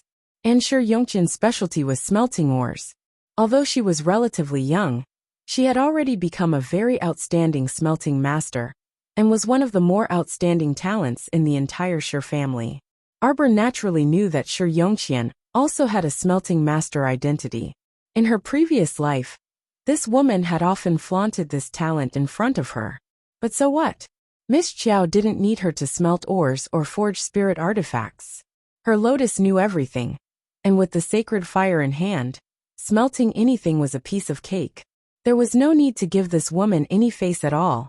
Just as Shi Yongqian was reprimanding, Miss Qiao had already knocked Zhongli Jiwei unconscious. Hearing the sound, she leisurely stopped and turned to look at Shi Yongqian. Do you also want a few hits? You. Shi Yongqian had a sullen feeling like a scholar meeting a soldier, unable to reason clearly. You want to reason with the crown princess, right? She punched you. How could you explain clearly? Shut up. Arbor angrily rebuked. So long-winded and full of nonsense. If I had known, I would have let you all die in the fish's stomach. How could she have known that in this dead fish's stomach, apart from Dell's group, there were still so many useless people? As the saying goes, money can't buy anything. If I had known earlier, I wouldn't have saved him. At this time, a young lady who was originally standing next to Zhongli Jiwei and had walked to the side to silently tidy her clothes walked back. She nimbly cupped her fists and bowed to Qiao Mu and the others. Many thanks to the Crown Prince Consort for lending a hand. Who are you? Arbor glanced at the girl and saw that her eyebrows were not bad. She had a long face and eyes that were as bright as water. The girl smiled in a manner that was neither servile nor overbearing. My name is Zhongli Ziyi.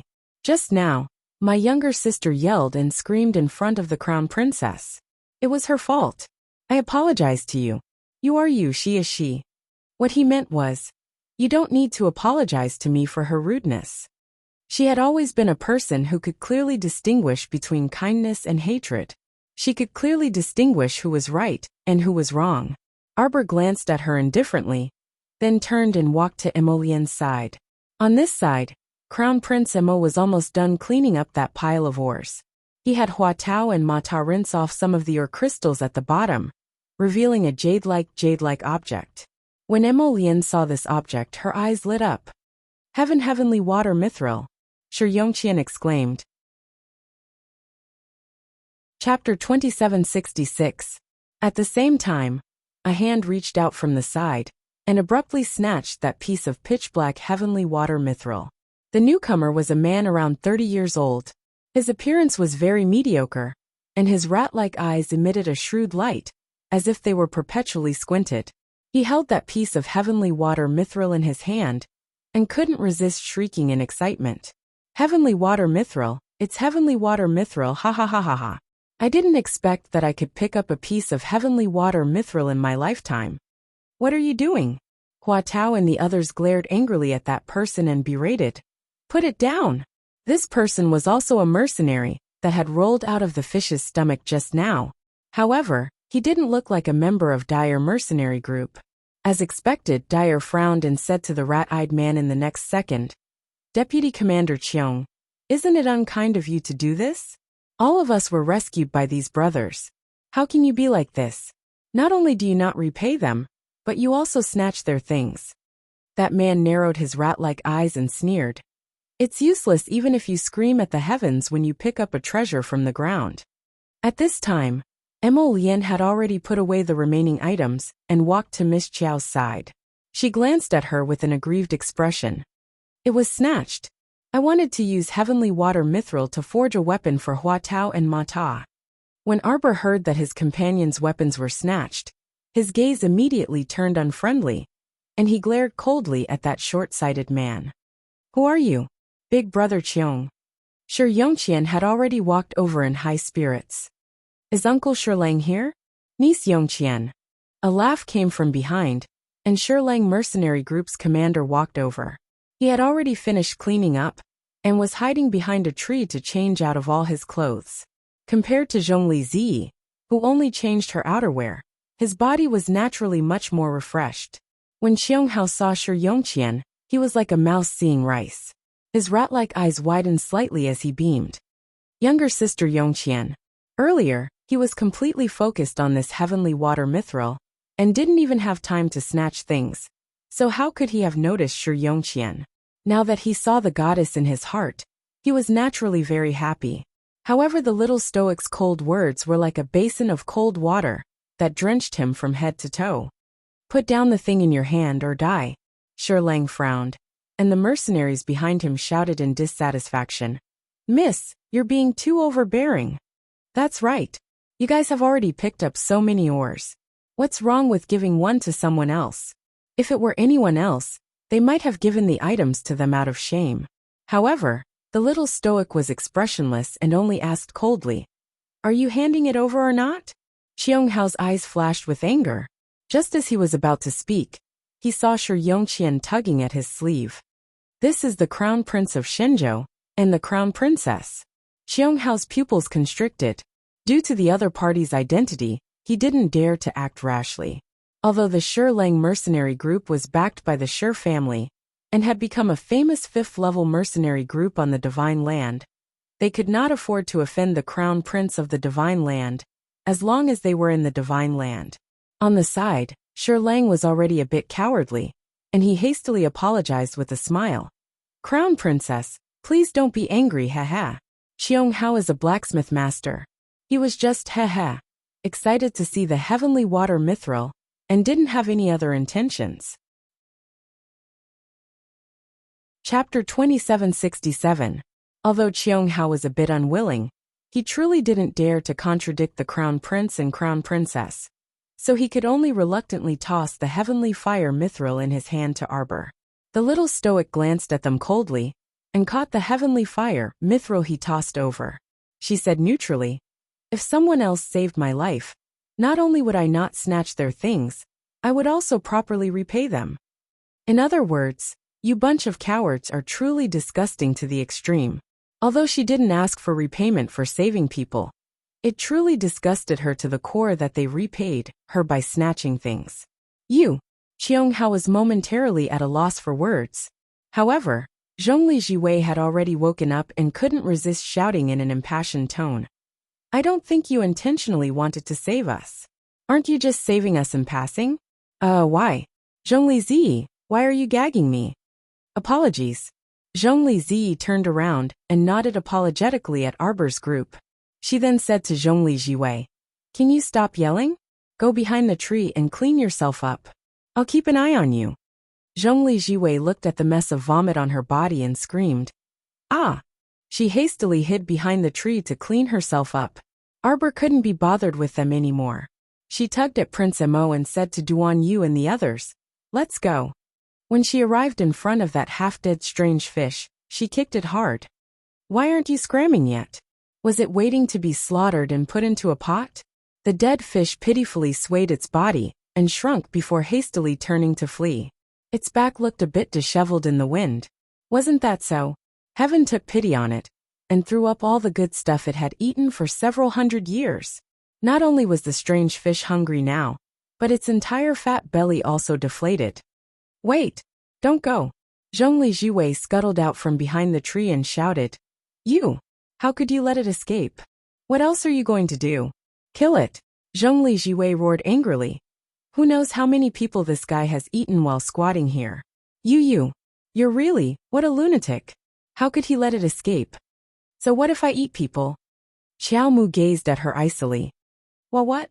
Zhongli Jiwei widened her eyes in shock, as if she was looking at a monster. She stared straight at Arbor. The little stoic coldly swept her a glance. "Other people are eating normally.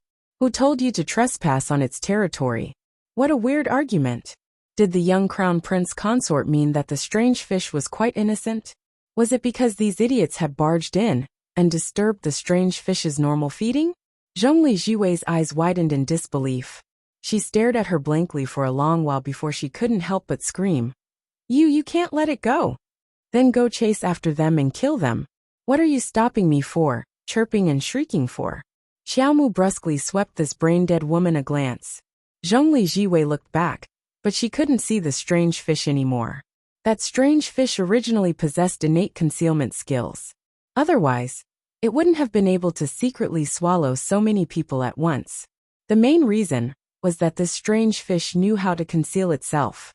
In addition, it concealed itself and used the gale to attract people. So many people were foolishly tricked.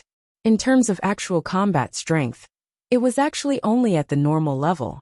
If Arbor knew clearly, this strange fish should be a life-bound beast born with water. Chapter 2768. In fact, it was quite innocent. Arbor was right. In fact, this strange fish was very lazy. It had been squatting here for hundreds of years, eating, sleeping, and eating. It had not moved at all. If it wasn't for someone coming for the natural water, it would be impossible to walk into its sphere of influence and be sucked into its stomach. Now that it had disappeared in front of their eyes, as long as it hid on its own, they would never be able to find it in this lifetime. Yu. Zhongli Jiwei was so angry that she almost fainted. She pointed at the little crown princess with a trembling finger and said the word, "You," repeatedly, but she couldn't say anything else. Arbor glanced at her coldly. "You don't want your finger anymore, do you?" Zhongli Jiwei suddenly retracted her hand. She didn't realize that immediately retracting her hand was actually an instinctive physical reaction under her fear. She saw that this young crown prince consort's body and soul were screaming the word tremble. Get lost. Eating was an animal's instinct, so there was nothing wrong with it. Since it had spat out everything it had eaten, for Miss Qiao, this matter was considered settled. Whoever wanted to be righteous could continue to pursue the matter if they wanted to. She couldn't be bothered with these trivial matters. Zhongli Jiwei's body trembled, and she hurriedly took 2 steps back. Zhongli Ziyi quickly held her back and shook her head helplessly. Madame Ma's daughter was arrogant and useless. She only knew how to make a fuss all day long. Not to mention that the crown princess hated her. Even her sister, who had been with her for 20 years, couldn't stand her bad temper. Arbor didn't care about them at all. He pulled Emolien and called for his own people, and they went through the overgrown trees. Their eyes lit up slightly.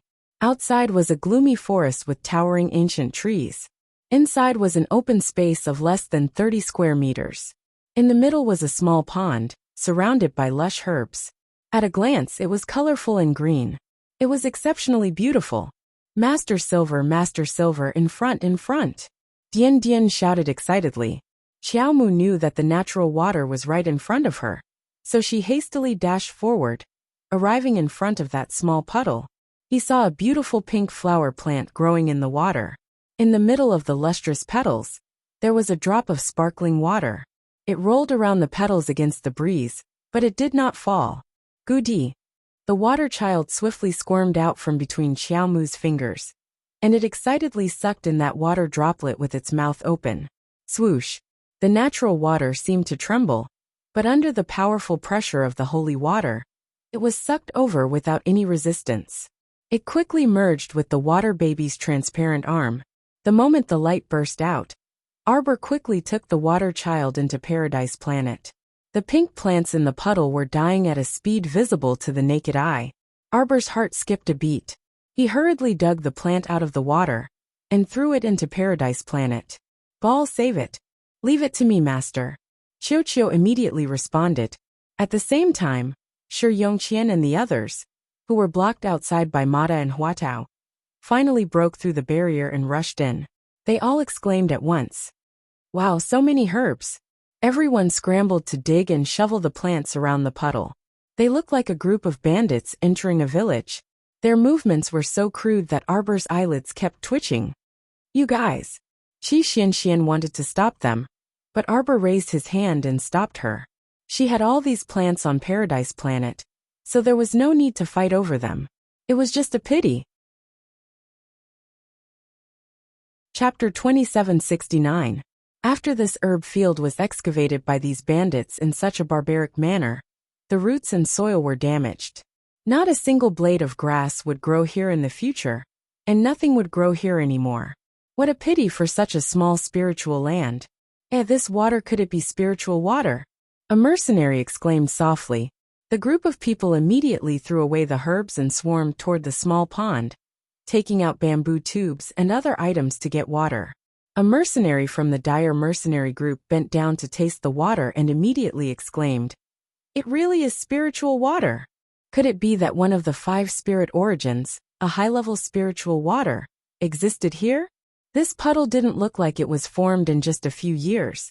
It must have been formed by droplets of water vapor that filled this small puddle. From this, it could be seen that there was definitely a treasure here." Everyone glanced at Arbor suspiciously.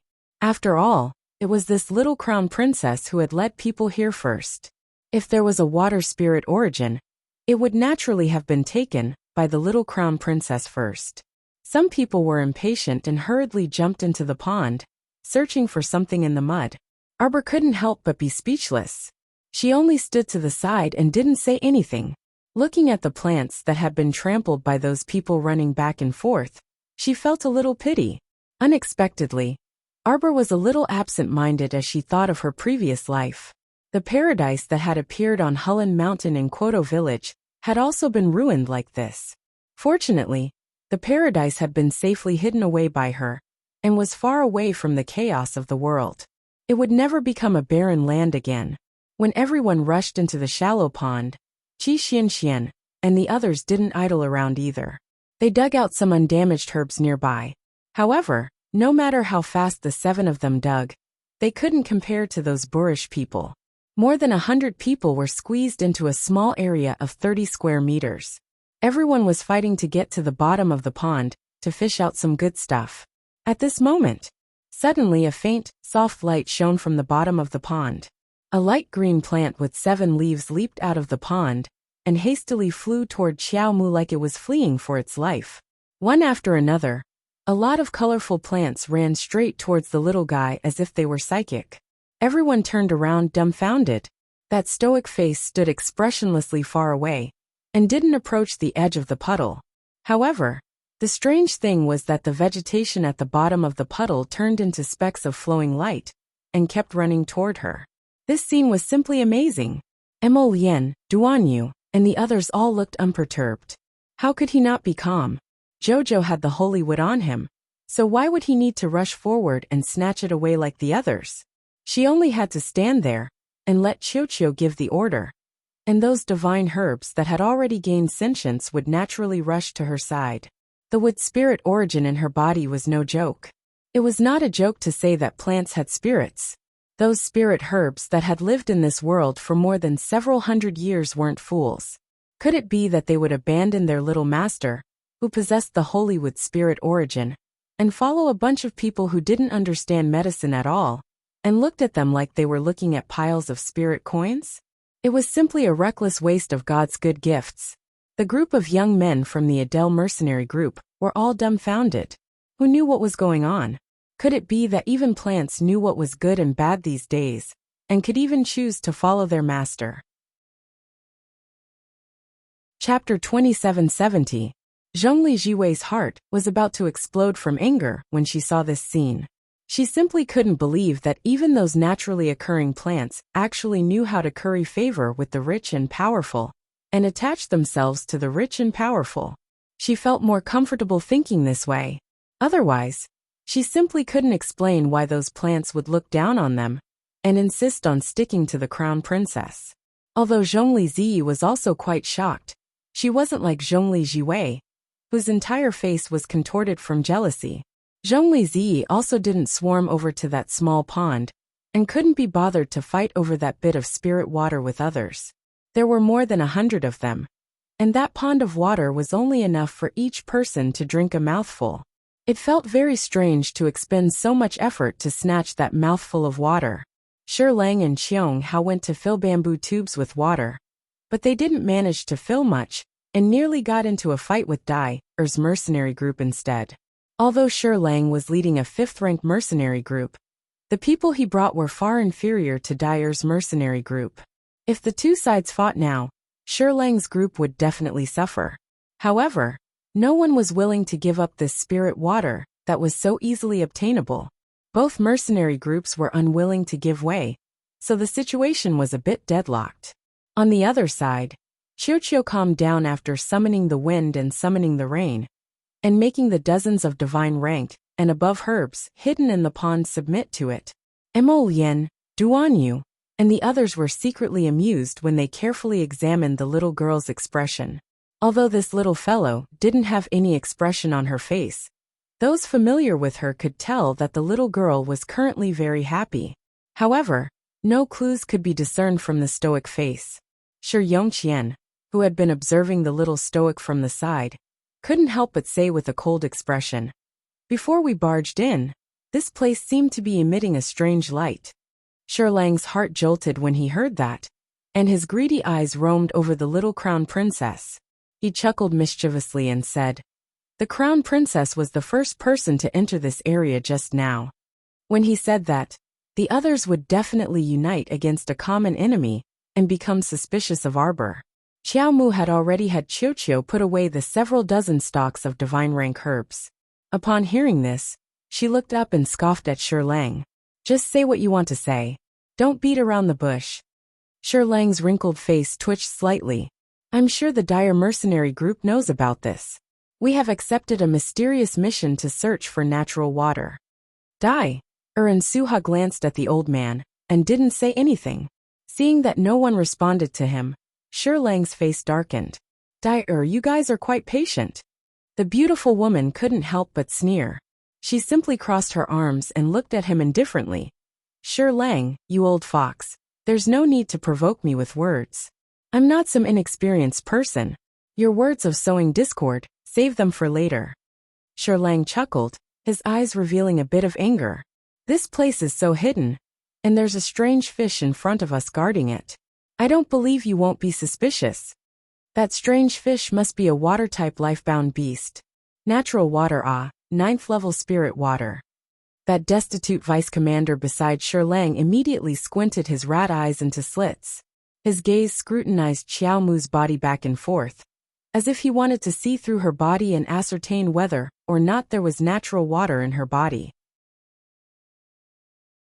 Chapter 2771. Qiong Hao was a level 12 great spiritualist and controlled the 5th level of the water spirit. The natural water was more useful to him than anyone else. If he could obtain the natural water, he could comprehend it again. If he could comprehend a higher level of origin energy, he could make the 9th level spirit water replace the 5th level spirit water that he comprehended previously. In this way, his cultivation would definitely increase by 1 or 2 levels. Moreover, the effects of the 9th level spirit water and the 5th level spirit water in battle were naturally different.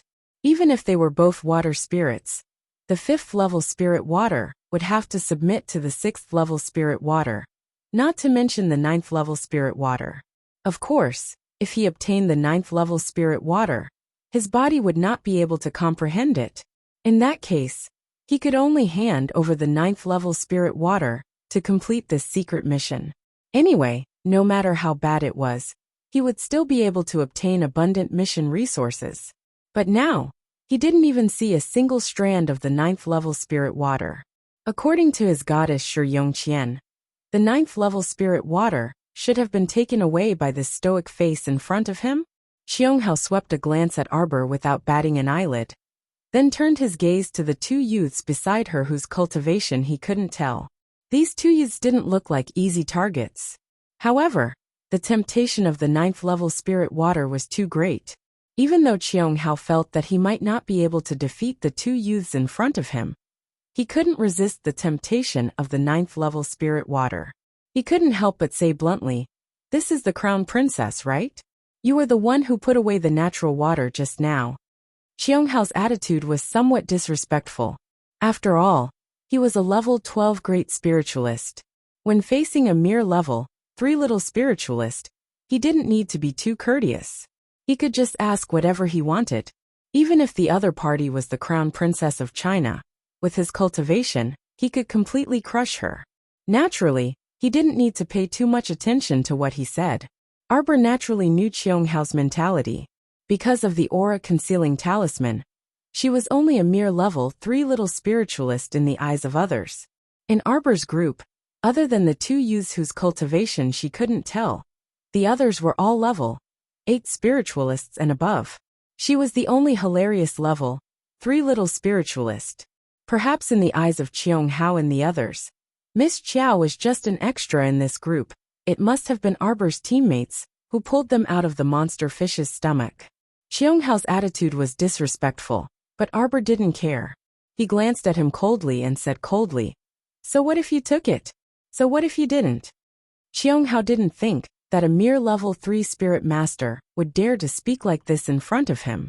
He couldn't help but look angry as he said, "If you took it, then spit it out. If you didn't take it, then prove to us that you don't have the 9th layer spirit water." Arbor chuckled. Qi Xianxian and the others couldn't help but twitch their eyebrows. Their little girl was a little angry. However, Xianghao and the others who were courting death did not know that. They continued to run wildly on the road of death. "Come here, I'll spit it out for you." Arbor narrowed his eyes and curled his finger at Xianghao. Xianghao glanced at her suspiciously, then looked behind her at the group of teammates who hadn't done anything. He couldn't help but sigh in relief. It seemed that his prediction was right. This little girl with a low cultivation level must be this group's escort. Chapter 2772. It didn't matter if she was there or not, so her teammates probably couldn't be bothered to care about her. Xianghao's gaze was somewhat disdainful. He actually gathered his courage and took a step forward, looking coldly at Arbor. "Where's the stuff?" An icicle suddenly shot towards his face. In the blink of an eye, Xianghao's expression froze as he hurriedly dodged to the side. His entire body flashed to the side in a panic as he formed a defensive circle with one hand. With a soft bang, the defensive layer in front of him was penetrated by the icicle in a matter of minutes. The sharp icicle arrived in front of his eyes with a whoosh, less than an inch away from his forehead. If it came any closer, his forehead would be completely pierced through by the icicle. Xianghao looked at the icicle that was inches away from him in shock. He took a deep breath and didn't dare to move his body. He froze on the spot. "Big brother Qiang!" Shi Yongqian cried out in alarm as she hastily flew to Xianghao's side. She reached out to support his arm before turning to shout at Xiao Mu. "Crown Prince Consort, Big brother Qiang merely offended you with his words. Why did you have to be so ruthless? Hand over all the herbs you collected in the great forest of the north," Arbor said coldly. "Take out everything in your inner world until you prove that you don't have a single herb on you. If you have even one herb hair, I'll kill you." Arbor's fingers moved slightly, and the icicle in front of Qianghao moved a little closer. It was now completely close to Qianghao's forehead. The eerie coldness caused him to feel a piercing pain on his forehead. A smear of blood slowly flowed down from his forehead as the coldness seeped in. Dai and the others couldn't help but smirk mockingly. They already knew that the little girl's methods were extraordinary. Her talisman could kill dozens of men in black in one go, much less a mere Qianghao. Dai's mercenary band and Shilang's group had never been on good terms. Naturally, no one would specially remind Shilang and Qianghao that the little girl was not to be trifled with. Seeing this scene, Dell and the others were even secretly laughing at this poor vice commander. He thought that the other party was a rank 3 spirit master, and thought that he could crush the other party. But in the end, he was crushed like a dog. Qianghao wanted to retreat, but he felt a force binding him. His body could not move at all. At this point, he clearly understood that he had kicked an iron plate. He couldn't help but force a smile as he spoke to Emolien. Your Highness Crown Prince, it's understandable that you want to help the Crown Princess. But it's not good to secretly make a move like this. Even now, Qianghao still felt that the reason why he was so unlucky, unable to move his body, and being restrained by the little Crown Princess so quickly, was definitely because of the Crown Prince, whose cultivation he couldn't see through, intervened. Prince Mo and Duan Yu disdainfully looked at Qianghao as if they were looking at an idiot. Would Miss Qiao need help from others? Stop joking, okay? They weren't so idle as to restrain a level 12 spirit master. This person had traveled outside for so many years, but he actually only talked about cultivation realm. Wasn't this a joke? He deserved to be so unlucky as to kick an iron plate. Enough nonsense. Arbor didn't need to explain. He drew a circle with his hand and icily said, "Are you handing it over or not? If you aren't, then die." Chapter 2774. Seeing several icicles simultaneously stabbing towards Qianghao's head, Shilang hastily shouted, "Have mercy!" What a joke. If Qianghao died like this, their mercenary group's overall strength would definitely drop by another level. A 5th-rank mercenary group like theirs only had 7 to 8 level, 12 great spiritual masters. Now that one of them had inexplicably perished here, Shilang was naturally unwilling. He pulled out the daggers at his waist, and abruptly flashed in front of Qianghao, nimbly blocking those icicles for him. Arbor's gaze hardened, and she flung out several thunder spirit talismans, which abruptly exploded above the two people's heads. At the same time, she swiftly flicked out several silver needles, which streaked across like streams of water. Qianghao, who had just barely propped himself up, was caught off guard by these silver needles. His body shuddered, and he collapsed to the ground. Qianghao only felt the spiritual energy in his body rushing out of his body, colliding chaotically in his spirit meridians, and roaming everywhere, in an extremely disorderly manner. Arbor summoned the startled swan dagger from her conscious. Just as she was about to finish him off, she suddenly moved and quickly grabbed Emolien's hand with a backhand. Her expression changed slightly as she exclaimed, "Seclusion, seclusion!" Emolien was taken aback, and he couldn't help but panic when he saw her complexion turn snow-white all of a sudden. However, he quickly calmed down and picked her up, dashing towards the depths of great north-facing forest without another word. When Duan Yu and the others saw this, they quickly followed. The Zhangzhou attendants involuntarily called out in panic, Your Highness! How could they keep up with these big shots' speed? Go to Wind Thunder City and wait." Duan Yu transmitted back from afar, but he had already gone far away. The group of people quickly found a tree hole and settled Miss Qiao down.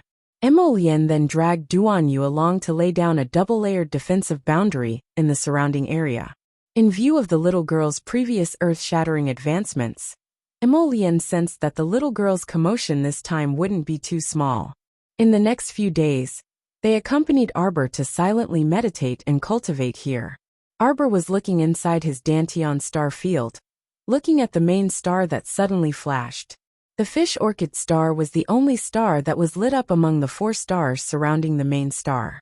Now, all the spiritual energy in his body was surging toward a yellow auxiliary star beside it.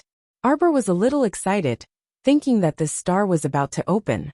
She guessed that once all 4 stars were activated, the main star would most likely be activated.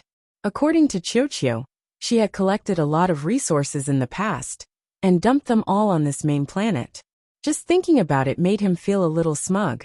He didn't know what kind of surprises this main planet would bring her. The specks of light in the star field all rose up. After a burst of blinding light, the mystic domain suddenly opened and absorbed large amounts of spirit energy from the surroundings. Arbor's sharp eyes caught a glimpse of something in the depths of the mystic domain. It didn't seem to be spiritual energy. It flashed brightly for a moment before sinking down. What was it? Before she could continue pondering, the mystic domain closed up again and concealed itself in the sapling's roots, endlessly absorbing the spiritual energy of all living things in the world. She could only collect all her thoughts and seal her 5 senses before rapidly drawing in her divine perception to guide the spiritual energy and temper her muscles and bones. After several days like this, most of the spiritual energy in the great north-facing forest gathered here and condensed into a swirling vortex. Shaji Star opened. Arbor opened her eyes, and it seemed like there were stars spinning in her eyes. Chapter 2775. Practically all the spiritual energy in the sky above northward Great Forest was sucked dry. The passing experiential teams looked up at the sky, completely at a loss for what was going on. They probably wanted to find the source of the depletion of spiritual energy. After wandering around nearby, they discovered a large-scale defensive formation, protecting a corner of the forest. Some busybodies wanted to barge in to see what was going on, but it was useless no matter how they barged in. It would be a joke if Emolien and Duan Yu's dual defensive boundary could allow people to barge in so easily. After several days like this, the experiential teams discovered that the spiritual energy inside northward Great Forest had formed a large-scale vortex above this defensive boundary. Like a dragon sucking in water, it formed a whirlwind that sucked in all the spiritual energy from all directions with a whoosh. It actually sucked in all the spiritual energy inside northward Great Forest in a matter of minutes, leaving nothing behind. What was even more frightening was that this ferocious sucking force actually intended to spread to the periphery of northward Great Forest, within a radius of 50 kilometers. Everyone cursed inwardly. Fuck. What kind of freak was cultivating and advancing here? Could it be that she was advancing to the divine realm? Where was the 5 spirits' reincarnation tribulation? Why was there neither heavenly lightning nor heavenly fire covering it? Such a freak was not tolerated in this world. Shouldn't the 5 spirits' origin blast her to death? Arbor slowly opened her eyes, and there seemed to be shattered stars swirling in the depths of her eyes. Like a deep vortex, it could completely drag people into the abyss. After a long while, the remnant spiritual energy above her head gradually dissipated. Only then did Arbor stand up and move her small hands and feet, hopping a few times on the spot. Jojo, Emolien and the others, who had been on tenterhooks for several days, quickly gathered around when they heard her voice. They stared unblinkingly at this energetic little girl before them. Arbor's hopping hands and feet stiffened slightly, and she expressionlessly stopped all her movements. Everyone's mouths secretly twitched, and they all suppressed the urge to laugh. Prince Emo coughed lightly and asked seriously, "Jojo, your advancement went smoothly, right?" "Of course it went smoothly."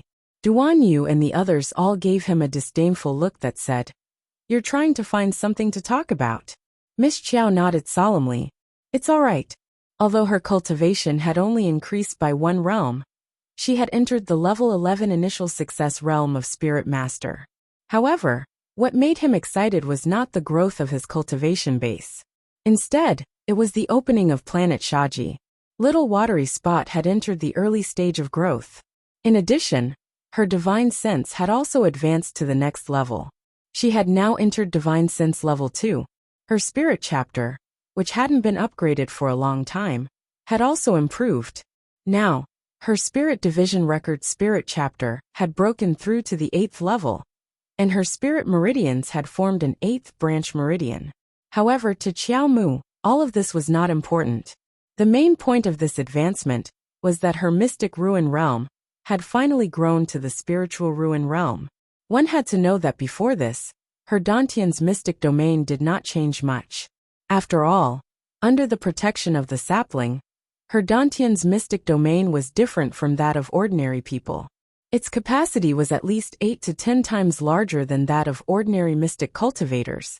Therefore, even though her realm had advanced to the spiritual ruin realm, her Dantian's mystic domain had not changed much. Now, however, her Dantian's mystic domain had completely changed. From the original olive-sized mystic domain, it had evolved to the current spiritual ruin realm that was the size of a toddler's fist. The capacity of this spiritual ruin realm to store spirit energy was definitely more than 10 times greater than before. Chapter 2776. Miss Chiao looked at everyone expressionlessly. Little Fatty could not help but chuckle. Stop pretending, Jojo. Everyone can see the excitement in your eyes. What are you laughing at? The others immediately turned around and chuckled at Little Fatty. Little Fatty looked at his hypocritical teammates with a dumbfounded expression. When these people turned around, they put on solemn faces again and nodded at Xiao Mu. It's good that you've successfully advanced.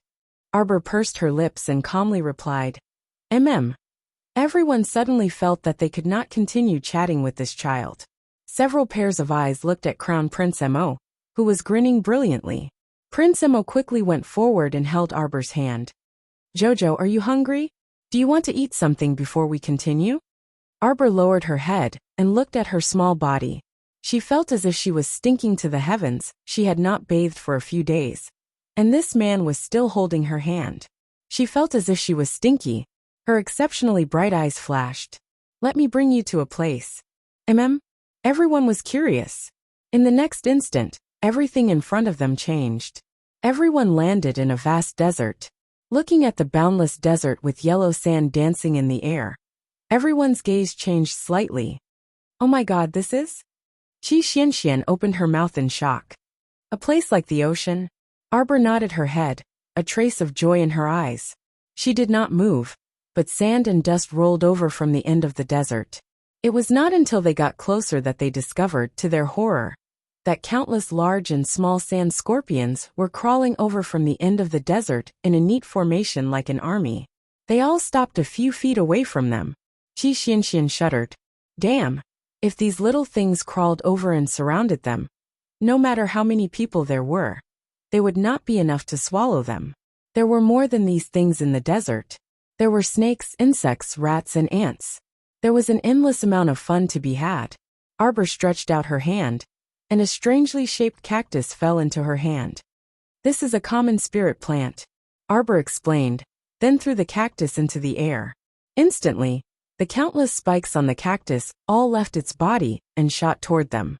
In this desert, Arbor's existence was like a god. These things could not hurt her at all. When the cactus was a foot away from them, all the spikes fell from the sky and were swept away by the yellow sand. Little Fatty and the others' hearts only relaxed after a while. When they turned to look at Arbor, they could not help but feel excited. Jojo, you're too amazing. Do you have any spirit plants that we can use? After thinking it over, Xiaomu activated her divine conscious, and several pieces of sand brambles landed in her hand. This is for you guys. Everyone curiously reached out to take it. They saw that it was covered with thorns and thorns. When they held it in their hands, the thorns were very soft and did not prick them at all. After Arbor used her divine sense to tame these spirit plants, she could distribute them to everyone. It was very simple and did not require them to contract anything. Even if they lost it and it fell into someone else's hands, it would be useless to them. Chapter 2777. The little fatty held the sand bramble in his hand and flicked his wrist. With a smack, he left a bright trail in the desert, and all the hidden thorns on the sand bramble flew out with a whoosh. With a thought, those hidden thorns flew back from all directions and attached themselves to the bramble. Little Fatty was a little dumbfounded by what he saw. These bramble thorns can be recycled. Xiaomu nodded her small head. Keep it well. Perhaps it will have some unexpected effect at a crucial moment. Any fire below level 7 spirit fire can't burn it. Okay. Everyone happily put away the sand bramble. Duan Yu and Mo Lian also thought it was a bit fun, so they also took a section. Is the flow of time here the same as on Fish Orchid Planet? Arbor nodded. Yes. She was already thinking about whether she should transfer Huang He here. At that time, she could explode cauldrons and explode wherever she went while refining pills. It wouldn't be a problem at all. Fairy Huang He, who was diligently refining pills on an uninhabited island on Fish Orchid Planet, inexplicably shuddered and sneezed. Huang He, so strange. Why do I have a bad premonition?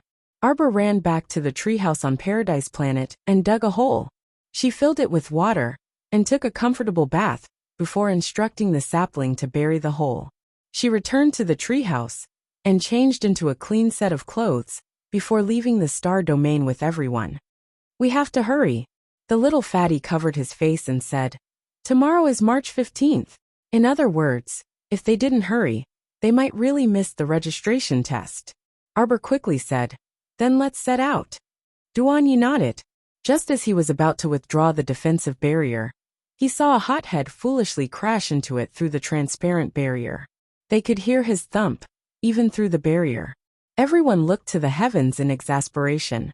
This hothead crawled up from the ground and leaped up, jumping more than 20 feet off the ground. The little fatty and the rest couldn't help covering their eyes. With a dong sound, the man hit the barrier again.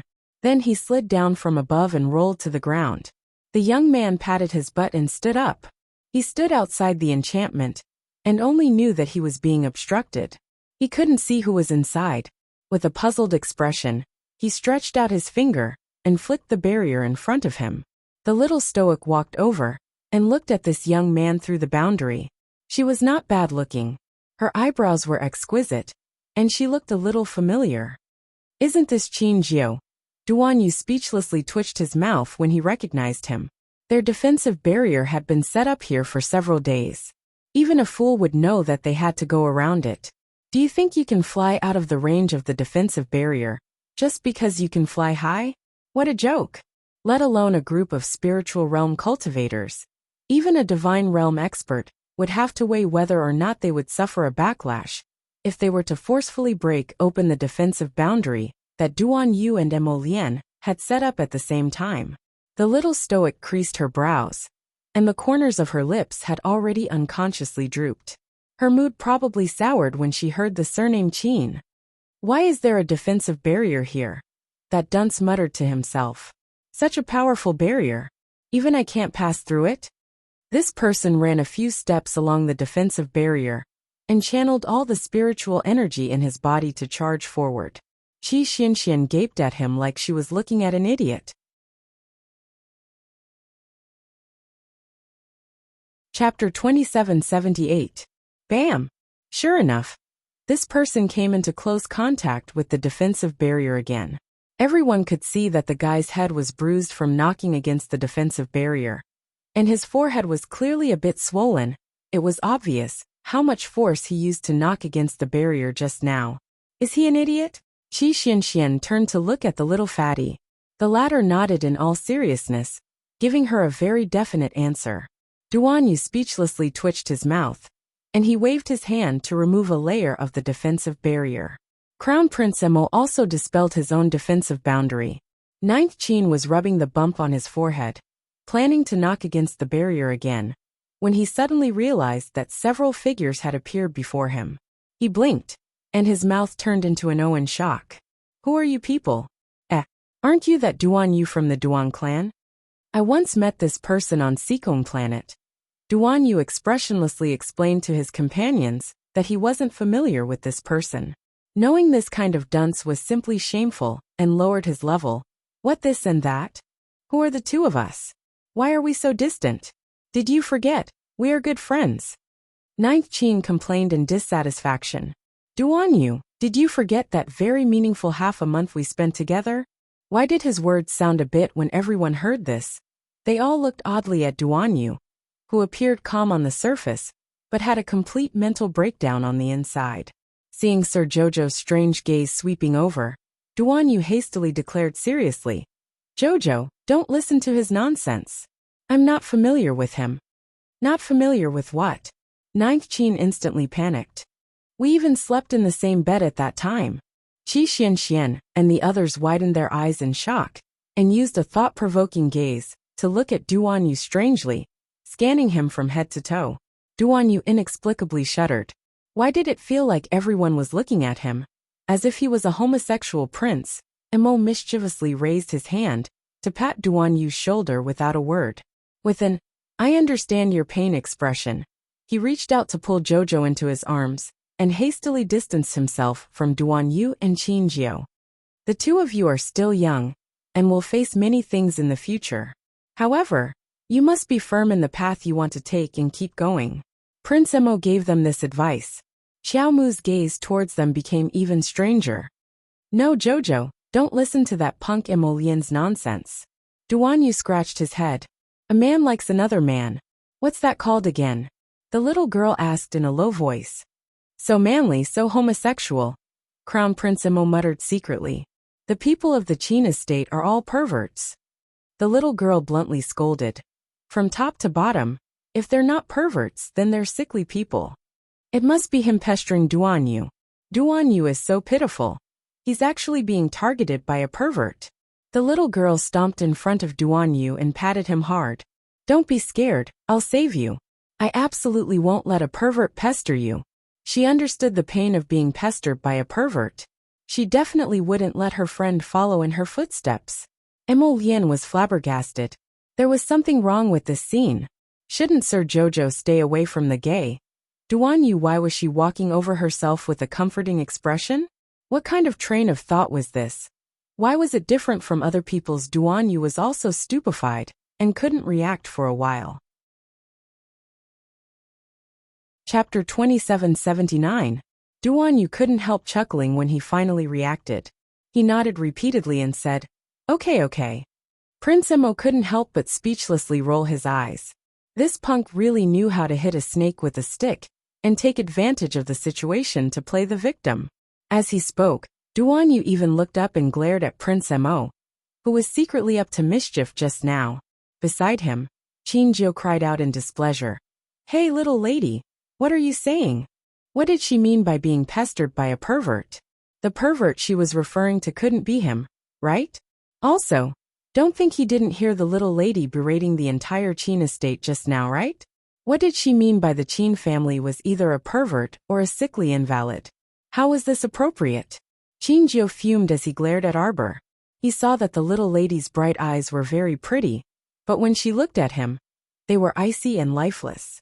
Who did he offend? Qin Jiao couldn't help but want to bicker with her. Wait, whose family is this little lady from? Jojo, don't listen to his nonsense. Duan Yu felt that he needed to salvage his handsome image in front of Jojo. The reason I know this guy is entirely due to an accident, an ill-fated relationship. At that time, I was still in Daybreak sect and went out to train once, Duan Yu quickly explained in a few words. It turned out that when he went out to train with his sect members, he accidentally entered a bewildering fog forest and was trapped inside for more than half a month. At that time, Qin Jiao ran out alone to train and also entered this bewildering fog forest. He tossed and turned inside for more than a month until he bumped into Daybreak Sect's training team. He was extremely bored and had nothing to do by himself. The main reason was that he wasn't smart enough to break the formation and leave, so he followed Daybreak Sect's Duan Yu and the others. Hey, then didn't we squeeze onto a stone bed to sleep at that time? Duan Yu rolled his eyes at him. Scram. The little stoic couldn't be bothered with him and directly turned to call Duan Yu. Let's go. Youth Qin Jiao was baffled, and he hastily chased after them shouting, Wait a moment. Duan Yu, what's going on? What do you mean what's wrong? Can't you see that Jojo-sama doesn't like you? Duan Yu grumpily rolled his eyes at him. She's not familiar with you. Yes, I'm not familiar with you. Arbor nodded and pulled Qi Xianxian to stand in front of Qin Jiao. He blocked all the male teammates in the team to the back with an expression of protecting a little chick. Qin Jiao couldn't help but feel a little angry. You're not looking at me with that look on your face, are you? Why did he feel that the young lady in front of him was looking at a pervert? Fuck off. Arbor snapped. Stay away from my teammates. Qingjiu immediately felt wronged. How did I offend you? Arbor's expression froze for a moment. He thought about it and agreed. She couldn't possibly dislike her, just because she was a member of the Qin family. The Qin estate's expression changed upon hearing this. Didn't that mean that she was actually afraid of the Qin estate? Arbor creased his brows and tried his best to use a mild tone to spit out, "Scram. Mo Lien, Duan Yu," and the others couldn't help but twitch their mouths. Why was this little fellow so funny? It was even more hilarious for her to use such a mild tone to speak. All right? Qingjiu still wanted to say something, but the little fatty was already shouting, "Let's go quickly, we won't make it in time." Hey, are you guys also going to the Royal Academy? Let's go together.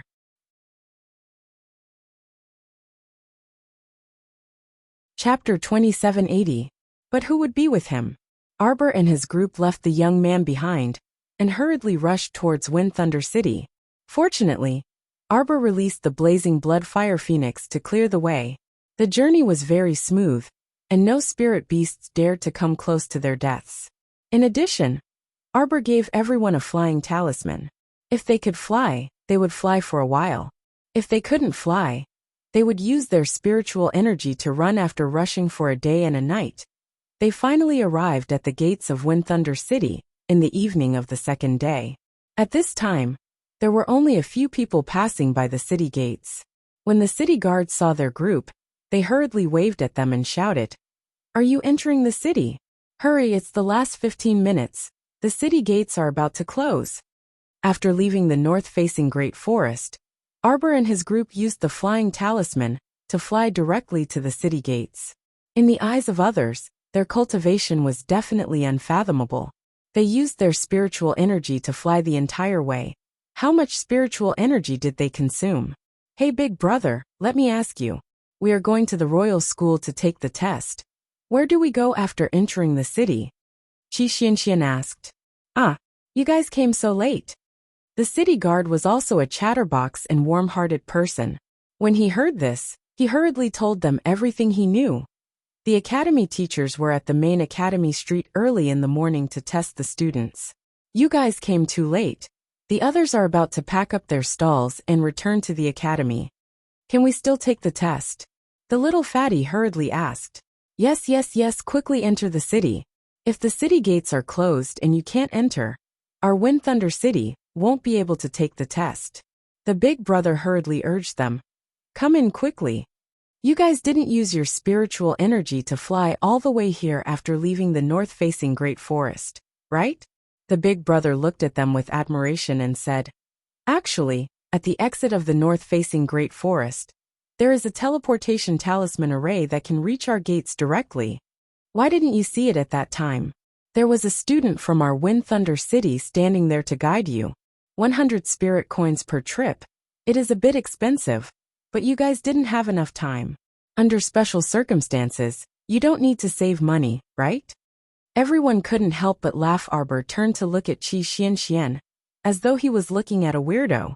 Qi Xianxian couldn't help but rub her nose and silently shut her mouth.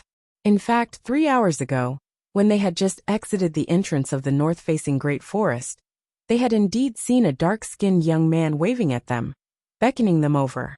Darling Xiao was very curious. She originally wanted to walk over to see what that brat was doing, but Qi Xianxian insisted on holding her back. Qi Xianxian kept telling her, that person doesn't seem to have good intentions. He must be here to sell something. Otherwise, why would he be standing at the exit so sneakily? Everyone was speechless as they entered the city, and the big brother said, Close the city gates. As the winch was lowered bit by bit, the suspension bridge in front also rose. He heard a voice that sounded like it was in the wind. Wait for me, wait for me. Light and shadow flashed at the gate. Qingjiu hastily ran out of the transportation talisman formation and rushed towards the city gate. Almost at the same time he slid through the gate sideways, the city gate closed tightly. The guard's mouth twitched. Young man, you're in too much of a hurry. You're all going to the Imperial School to take the test, right? Hurry up. Before the big brother could finish speaking, he saw that young man speedily catch up with the group of people in front.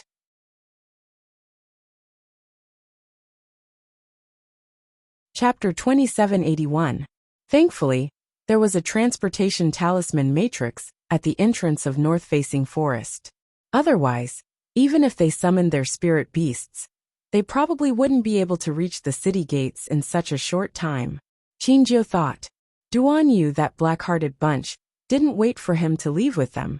Qingjiu ran out of north-facing forest nearly 4 hours later than Arbor's group. And this was because Arbor's group was leading the way for him, so his journey was very smooth. Otherwise, he definitely wouldn't have made it in time today. The time was indeed a bit too rushed. Qingjiu wiped his cold sweat and ran to Duanyu's group with large strides. He shouted, "Hey students, wait for me. Since we're all on the same path, then let's walk together." The youth followed them with a friendly face. Seeing that no one paid attention to him, he didn't feel awkward at all, and continued to run with the group. Arbor's group didn't bother to care whether he followed them or not. There was only one path leading to Main Academy Street, so they couldn't possibly stop him. At this time, it was already very late, and night was about to fall. From afar, everyone saw that there were a dozen or so spectators standing sparsely on Main Academy Street's plaza. But there were only 2 or 3 examinees left. Everyone breathed a sigh of relief. Since there were still people taking the test, it meant that they didn't miss the time. The little fatty dashed forward and arrived at the table set up in the plaza. He said to a middle-aged instructor, "Hello. We're here to take the test." That middle-aged instructor creased his brows and glanced at him indifferently. "What time is it now? And you're still here to take the test? Some students are just so opinionated. Do you think the instructors must sit here 24 hours a day and wait for you to take the test? Since you don't value this entrance test so much, then why did you come to Wind Thunder City?" The little fatty was flabbergasted.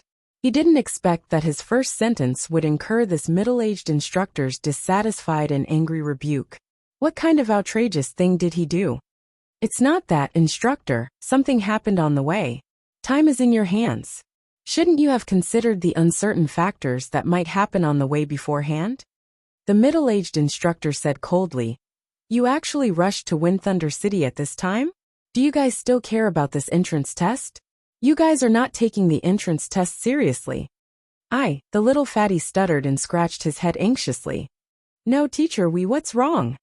A faint voice came from the side. Little fatty and the middle-aged tutor turned around at the same time and saw a man without any hair on his head. He looked rather dignified as he walked over. When the middle-aged man saw this person, he stood up respectfully and cupped his hands. "Director Qi." Qi Duo nodded indifferently. His gaze swept over the little fatty and the others. "Our testing time is up. You're too late."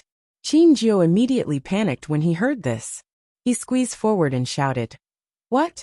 The invitation said that the test would be held today, March 15th, but it didn't say when it would end. "What makes you think we're late?"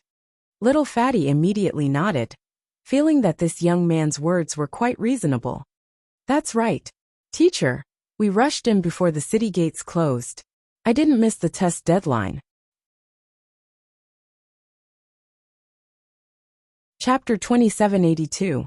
When the middle-aged instructor saw that these little turnips actually dared to make a ruckus at Director Qi Duo, he was immediately enraged.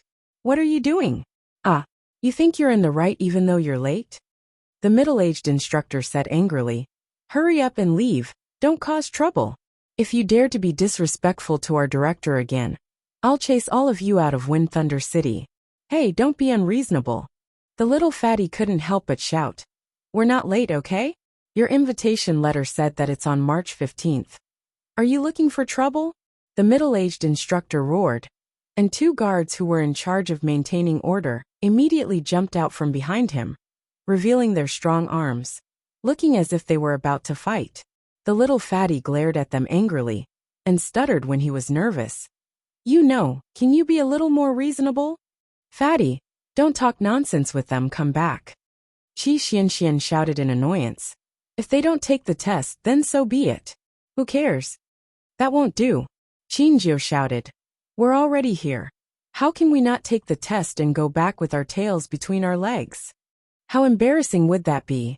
Wouldn't those people in the Qin estate laugh to death?" Originally, He had already been ostracized during this period of time when he returned home. If he didn't make it in time for the test this time, who knew what kind of dog he would be? He couldn't go back like this. Qi Xianxian thought about it and agreed. They couldn't go back either otherwise. Who knew how those noble ladies in the imperial capital would mock and ridicule them? She didn't care. But what was hateful was that those women would definitely gossip in front of Jojo, mocking and ridiculing them incessantly. What right did their family's baby Qiao have to be mocked behind his back? They definitely couldn't go back. Qi Xianxian Lu Yu and the others stepped forward simultaneously and said, "This instructor, isn't the test not over yet? Aren't those students taking the test now?" If they said that they missed the test, what would they say? The middle-aged instructor glared at them angrily. Do you know how long the others waited in line? The others waited in line for a full 2 to 4 hours before it was their turn. Hey, according to what you're saying, the importance we place on the Academy's test is based on how many hours we've queued up for? We just happened to arrive at the right time. There weren't many people in the queue, and it was almost our turn. Don't tell me that this kind of coincidence is not taking the Academy's test seriously? It was truly hilarious. That was indeed the attitude of the middle-aged instructor. Everyone else had started lining up early in the morning to take the test. Other than a few special talents, everyone else had to line up for 2 to 4 hours. Why did these little radish heads clamor about wanting to take the test as soon as they entered the city? This was too pleasing for them. What do you think? Xiao Mu's expression chilled, and no one could tell whether she was happy, angry, or sad on her delicate stoic face. However, everyone could sense that a terrifying storm seemed to be in the midst of brewing. The middle-aged tutor was provoked by her attitude and couldn't help but sneer. So what if it's unexpected? You bunch of students, it's your own fault for being late and missing the test time. How dare you threaten the teachers? You're too long-winded. Arbor coldly interrupted his words and looked him up and down. Shut up. After saying that, she waved her small hand slightly and sprinkled a formless and colorless powder. The middle-aged tutor opened his mouth in shock, but he couldn't make a sound. Chapter 2783. His expression was a bit contorted, and he reached out to touch his throat. His face instantly flushed red from suffocation. Why was there no sound all of a sudden? What did you do? The guards behind that tutor hastily rushed forward and glared at the little stoic. He's too noisy, Arbor said coldly. I just made him shut up. You. The guards still wanted to say something, but Arbor's stern shout drowned out their voices. Do you guys also want to shut up? The guards were intimidated by her aura, and their hearts abruptly skipped a beat. The words they were about to say were inexplicably stuck in their throats. That bald-headed and serious-looking Chi Duo director had already walked forward and raised his hand to make the guards retreat. Take out your invitation letter. Without another word, Xiao Mu flicked out that golden invitation letter from her fingers and threw it at this director's face. Prince Mo twitched his mouth slightly. He knew that this little fellow was already impatient to the extreme. If something else happened, the little fellow would immediately turn around and leave, disinclined to be long-winded with him. Director Chi Duo's expression was a bit unsightly, and he raised his hand to block that invitation letter. When he saw that it was a pure gold invitation letter, a strange glint flashed through his eyes, and his gaze immediately landed on the little stoics group. Oh, so you guys are the students that Dean Yun personally invited. No wonder they dared to be so arrogant. It turned out they thought they had Dean Yun's support. This director Chi Duo was Vice Dean Yun's subordinate, and was somewhat at odds with that Dean Yun. Although the Dean and Vice Dean both came from the Yun family, they didn't have a good relationship. The director didn't show it on his face, but he couldn't help but criticize inwardly. The Dean personally invited them, so it wouldn't be good to make things difficult for them. However, he's letting them pass so easily. Don't tell me he doesn't want face? When the middle-aged tutor on the side saw the pure gold invitation letter Arbor flung over, he also widened his eyes in shock. He raised his hand to rub his eyes, and sized up Arbor in confusion. They were actually holding an invitation letter from Dean Yun? Why didn't he say so earlier? Even the invitation letter from Principal Yun could exempt them from the entrance examination. Chi Duo glanced at them indifferently and said to Arbor, "All right then, come with me for the test." He turned around and led them to a few giant stone tablets in front of the square. He pointed at the stone tablets and said, "These testing tablets are called the Heaven, Earth, Black, and Yellow testing tablets. When ordinary people come to take the test, they will naturally use the yellow rank testing monument. However, since you were invited by Principal Yun, you are naturally different." Chi Duo said lightly, "Use Heaven rank." In the past 100 years of Wind Thunder City, no one had been able to pass the Heaven rank testing monument. This time, I'll let you little girls and brats drink a pot of wine properly.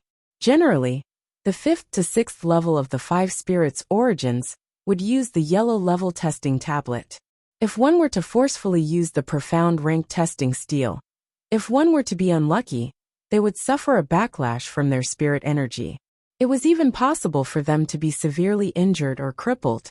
Therefore, there was no need to think about lying in front of the testing monument. If he really wanted to put on an act, then he would have to bear the consequences. As for the Heaven rank testing monument, usually, people who had reached the 9th level of the 5 spirits origins wouldn't dare to use it. There was once a student with the 9th level of the spirit wood who used it. In the end, he suffered a backlash and was deprived of the spirit wood's origin. From then on, a genius became a good-for-nothing. The loss outweighed the gain. Chi Duo looked at Arbor maliciously. Chapter 2784. He had a provocative look on his face, which meant, "Do you dare to take the test on the Heaven-level testing monument?" Arbor glanced at him coldly. How could she not know that these people were waiting for a good show? Are all the teachers in the famous royal school like this? Then it's fine if you don't take the test. Arbor said coldly and mocked him without holding back. Chi Duo and the middle-aged teachers' faces turned red. "Little girl, you're wrong." A laugh came from behind the crowd. A man in a white robe walked over slowly. He was tall and had a calm temperament. Time had left traces on his face, but he still looked elegant and noble. "Principal. Principal." Chi Duo and the guards around him bowed respectfully. Regardless of what Chi Duo was thinking, he was still very respectful to the principal. Yun Piaomiao glanced at them and nodded. She turned to Arbor and said with a smile, "Little guy, you're the one who received the invitation letter from me, right? You're called Arbor, right?" Yun Piaomiao smiled and said, "You probably don't know, but those who received the invitation letter from the principal don't need to take the test. You can just go to the school directly." Realization dawned on Xiao Mu and the others, and their gazes simultaneously turned toward the bald director. Seeing his unsightly expression, everyone could not help but laugh in their stomachs. Wasn't this director slapping his face? How comfortable would it be to be slapped in the face by your own principal? Director Chi Duo couldn't help but cough lightly and said in a low voice, "It's my fault, I forgot this rule. After all, no one in the school has received an invitation letter from the principal for many years." Principal Yin didn't care about them at all, and smiled at Arbor and the others. "Everyone, please follow me." The students who were taking the test in front of the monument saw that Arbor and the others were welcomed by the principal personally, and couldn't help but feel envious. Different people had different fates. Chi Duo couldn't help but say, "Principal, this is a bit inappropriate." "Oh, what else do you have to say?" Yun Piaomiao turned his head and glanced at Chi Duo. This made Chi Duo feel as if he was a bedbug that was being despised by Principal Yin. He couldn't help but feel angry. Bracing himself, he said, "These students look very young, especially this little girl. She's only 18 years old? Can the 5 spirits origins reach the 6th level?" In other words, it was as if Dean Yin had deliberately opened a back door for Arbor, which made everyone very unhappy. "So you want the little girl to take the test at the Heaven rank testing monument? Are you trying to embarrass her?" Dean Yin bluntly pointed out Chi Duo's thoughts, exposing the dark side of his heart and throwing it in front of everyone. Chi Duo's face turned green with anger. He was choked by the dean's words and didn't know how to respond for a long time. On the other side, the little girl opened her mouth and asked faintly, "If I can pass the Heaven rank testing monument, what will you say?" "What?" Everyone looked over in shock. Was this child stupid? Since the principal had stepped forward to protect her, why did she have to jump into the trap? If I pass, you can hand over your position as director. How about it? Arbor turned his head to look at Yin Piao. What does the principal think of my suggestion? Dean Yin couldn't help but feel helpless.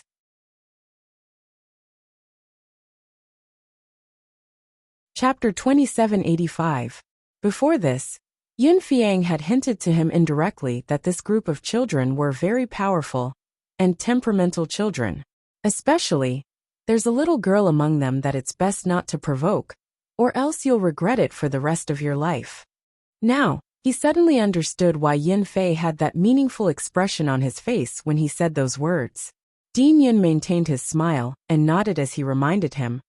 Little fellow, this heaven rank testing monument is a little strange.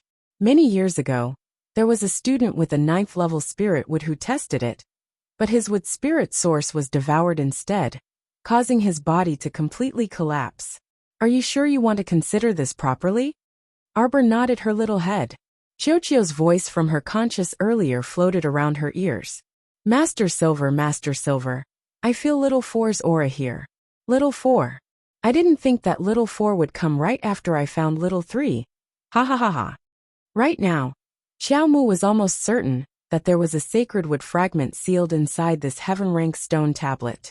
That was why it could viciously devour someone else's 9th level wood spirit. Normally speaking, it was not very likely that the 5 spirit sources that had been comprehended would be taken away. For example, when Little Water had devoured the 9th level natural water, this natural water had not been comprehended by anyone and was completely an ownerless source. She didn't know what was going on with this 4th holy wood. Why could it directly steal someone else's 9th level wood spirit source? Arbor was certain that no matter how savage this Little Four was, it would not be able to hurt her. It was probably because its intelligence was more complete, and it was bored being sealed in the stone monument all day. So it went to devour someone else's wood spirit source. Miss Qiao muttered in her heart that it was naughty and mischievous. She thought to herself that she could just be a little more patient and tame it properly. Then Director Qi, do you accept this bet? Dean Yin turned his head and stared at the bald man with a stern expression. Bet? What bet? How did this escalate to a bet?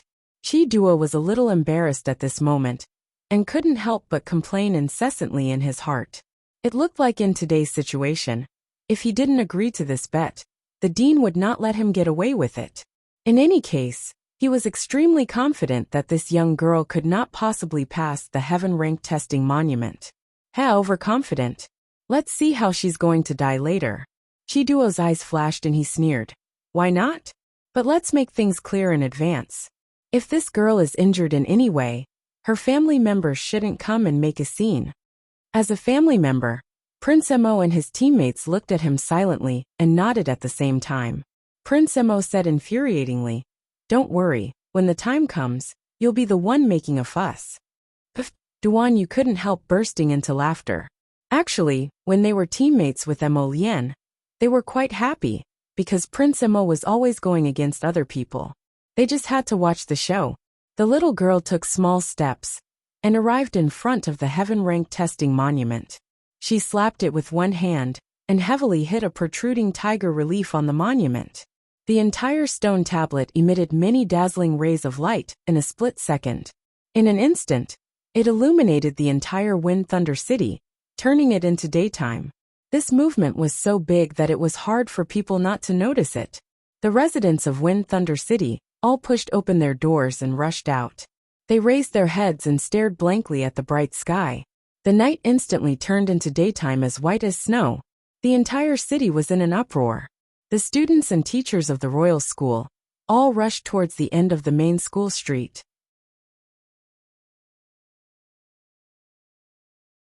Chapter 2786. The nosy crowd in the city became excited. This was a rare spectacle. Wind Thunder City, which was already nightfall, was now shrouded in a white light. In everyone's eyes, there was only the light, the endless light. Qi Duo's eyes widened in shock. How is this possible? The heaven rank stone steel actually reacted.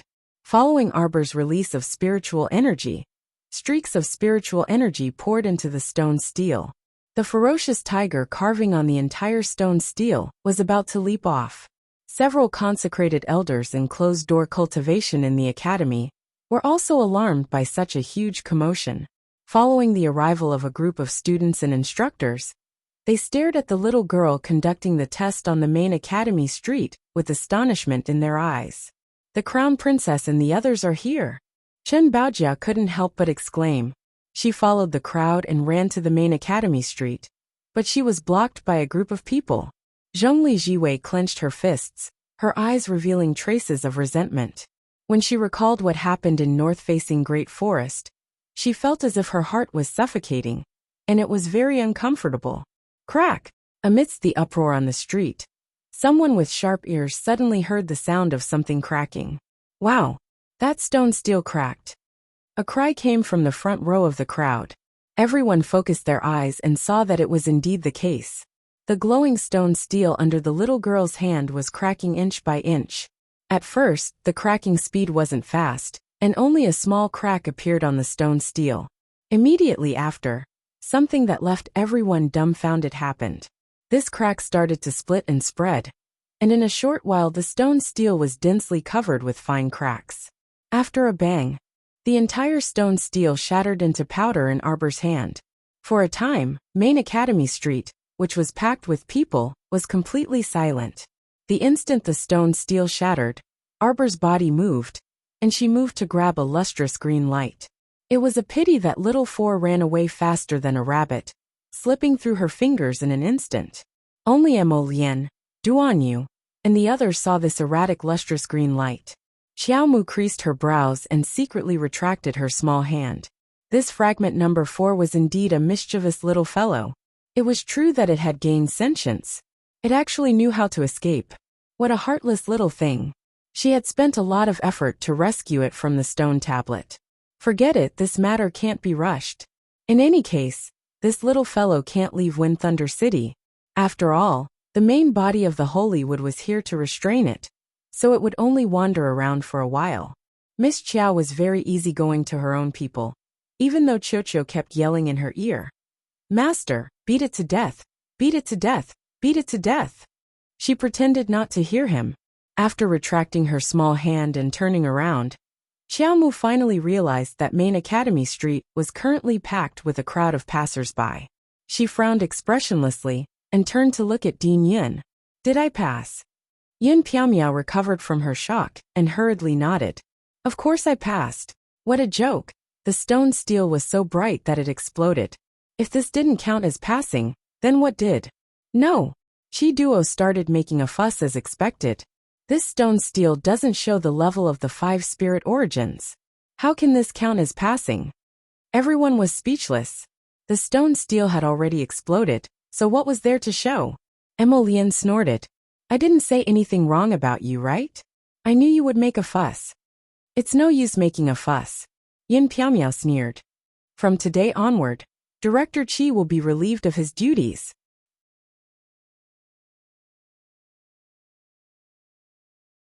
Chapter 2787. Qi Duo looked back at Dean Yin in shock with an incredulous expression.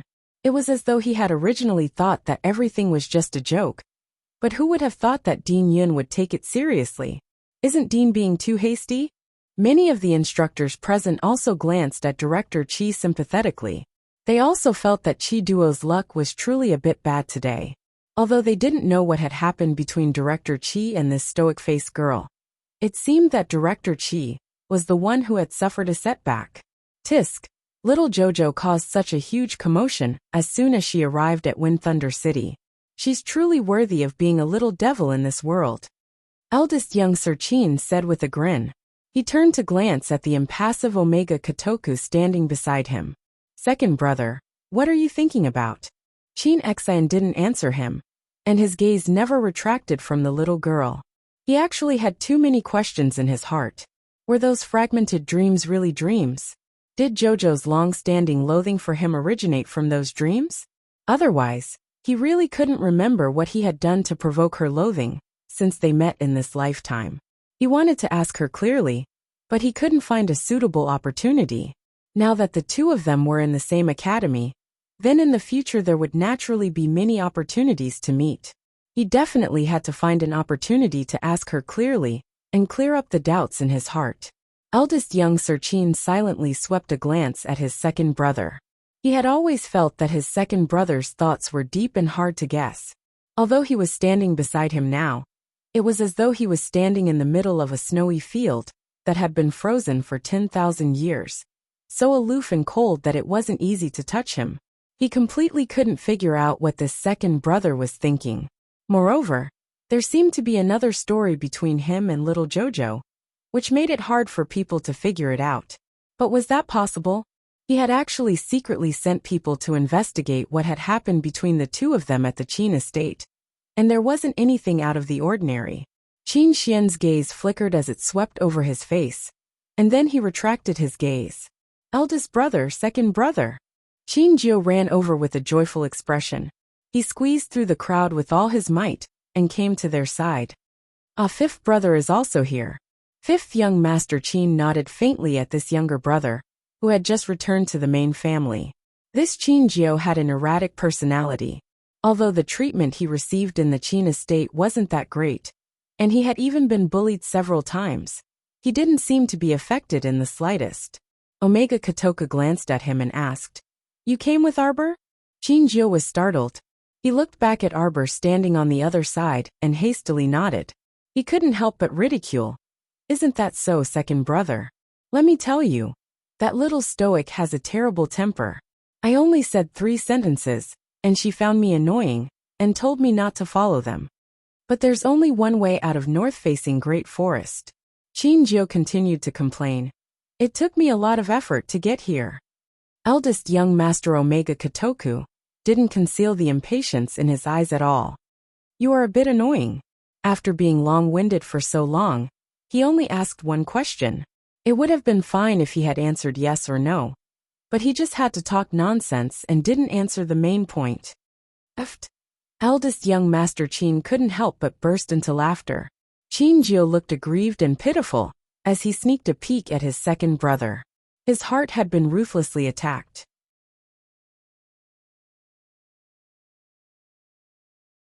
Chapter 2788. Second brother also disdained him for being annoying. Youth Qin Jiu felt that he was especially pitiful. He had been disdained by young ladies the entire way, and when he finally met a few family members, he wanted to complain to them. But second brother said he was annoying. He didn't dare to provoke this second brother, who looked aloof and cold as frost. Unless he courted death, he absolutely wouldn't provoke him. Fifth brother. Youth Qin Jiu still leaned closer to the good-natured fifth Qin. Fifth young Master Qin revealed a rare amused expression, and he nodded at him. "Why did you guys come to the academy so late?" Speaking of this, Youth Qin Jiu couldn't help but shed tears of sympathy for himself. Back then, he was merely a quarter of an hour late in packing his things, and the Qin estate's air transportation spirit tool got away. As a result, he had no choice but to set off for the Royal Academy by himself. It was so pitiful to sleep in the open during the journey. Most importantly, he even got lost. Although he finally encountered Arbor's group in the great north-facing forest, he was still disdained the entire way. It would have been fine if he didn't talk about it, but now that he did, he really shed bitter tears. Fifth young Master Qin couldn't help but have black lines on his forehead after listening to him prattle on about his experiences. Second brother was right. Qin Jiu, this child, was really quite long-winded. Sure, Yongqian had also run over with the crowd, and her eyes couldn't help but light up when she saw the Qin estates group. Second young master. She walked forward with light steps and a smile. She had already been in Wind Thunder City for several days, but apart from coincidentally encountering young Master Omega Kotoka 3 days ago, she hadn't seen him at all. She really missed him. Qin Xian faintly creased his brows. This miss sure was truly annoying. He disliked her very much, and his mood worsened especially when he thought of those fragmented dreams. When he saw her walking towards him with a smile, he turned to leave, not wanting to look at this Miss Sure at all. Sure, Yongqian's charming smile froze on her face, and she couldn't say a word for a long time. Her heart was even more overwhelmed by overflowing grievances. Second young master had changed. Although he had treated her with a cold attitude in the past, he had always kept a distance. But it would never be like this. The moment he saw her, he couldn't hide the annoyance and anger in his eyes. It was as if she, Shi Yongqian, was a bedbug and didn't want her to come close at all. All of this seemed to have started after he was seriously injured, and it all started to change. She had also heard family head Qin mention that the second young master had previously suffered extremely severe injuries, and even one of his avatars had been destroyed. Shi Yongqian clenched her fists tightly. Suddenly, she felt the communication jade talisman under her sleeve move. She hurriedly withdrew from the crowd and walked to the side to take out the jade talisman. This jade talisman was given to her by family head Qin before she left. Thinking of this, Shi Yongqian was extremely happy. Regardless of whether the second young master liked her or not, at least family head Qin was grooming her as his future daughter-in-law. As long as family head Qin stood by her side, she believed that she would be able to make second young master change his mind and fall in love with her again. There was a line of small characters jumping on the jade talisman. It was this little crown princess of the divine land who had severely injured ex-Enrin Wuer. Shi Yongqian's pupils shrank. A trace of disbelief flashed through her eyes. Could it be that something unexpected had happened between second young master and the little crown princess? Was second young master's previous injuries caused by the little crown princess? Chapter 2789. It would take some time for the people she sent to Sikong planet to inquire about the matter. After all, the divine province was quite far from Sikong planet, so it wasn't that convenient to travel back and forth. Moreover, it wasn't like she hadn't sent people there before. But several waves of people never returned. Shi Yongqian still didn't know that Sikong planet's Mo Kingdom capital was protected by a shielding talisman matrix. If one wanted to use a talisman matrix to cross between two boundaries, it would only cause the person using the talisman matrix to unwittingly fall into space-time reversal. The several waves of people she sent there also died silently and inexplicably like this. In view of heavenly law's existence, she couldn't possibly send many people to Sikong planet frequently. The personal bodyguard she sent this time, Miao Sheng, didn't use a talisman matrix and walked through a very concealed and special passage. Since there was no news back after so long, he should have succeeded. Unfortunately, that concealed passage could only allow one person to pass through at a time. Otherwise, she could bring several more people down with her. Miao Sheng's level 12 cultivation, as a great spiritual cultivator, would probably be partially suppressed after going down. Shi Yongqian's eyes flashed, and a trace of ruthlessness flitted through them. She hoped that Miao Sheng would be able to find something substantial this time, and not disappoint her. Shi Yongqian lowered her head and glanced at the small characters jumping about on the jade communication talisman. The word kill was faintly discernible at the bottom. Her heart jolted, and she tightly gripped the jade talisman in her hand. She looked up at the little stoic standing at the side of the plaza, and an uncontrollable storm surged in her eyes like a dark night. As if sensing something, Arbor inadvertently looked up in the direction where Shi Yongqian disappeared. She only saw a familiar figure, and a faint sneer flitted through her eyes. "Follow me, children." Headmaster Yin led everyone to the Royal Academy. The entire inner city of Wind Thunder City belonged to the Royal Academy. The outer city's area was only half the size of the inner city, and many common people who moved here to do small businesses lived there. Apart from the students, there were only the instructors and their family members in the inner city. There were currently more than 13,000 students in the entire Royal Academy. Including the instructors and their family members, there were more than 20,000 people. If the Royal Academy's 8,000 guards were included, the population would be close to 30,000 people. The Royal Academy accepted all kinds of talents from the 3 prefectures, and accepted all kinds of students from all over the world. In the entire inner city of the Royal Academy, other than the study area, there was also a rich and colorful living area, which took up about half of the entire inner city. There were many streets and shops in the residential area. If the students didn't want to go too far, they could buy some things in the inner city's residential area. However, it was common knowledge that the price of goods in the inner city was 2 to 3 times higher than similar goods in the outer city. If one wanted to save money, it would be cheaper to buy some daily necessities from the outer city. Arbor's group followed behind Dean Yin and looked around the academy curiously. Although it was called an academy, it was actually a medium-sized city. The academy basically had everything. It's roughly divided into these two areas, the learning area and the living area. Once you've settled down, you can slowly familiarize yourself with the environment, Yin Piaomiao said with a smile. The academy's mission area is to the north of the living quarters. If you want to get rich resources, you can wait until you're familiar with the place before going to the mission area center to accept missions. Chapter 2790.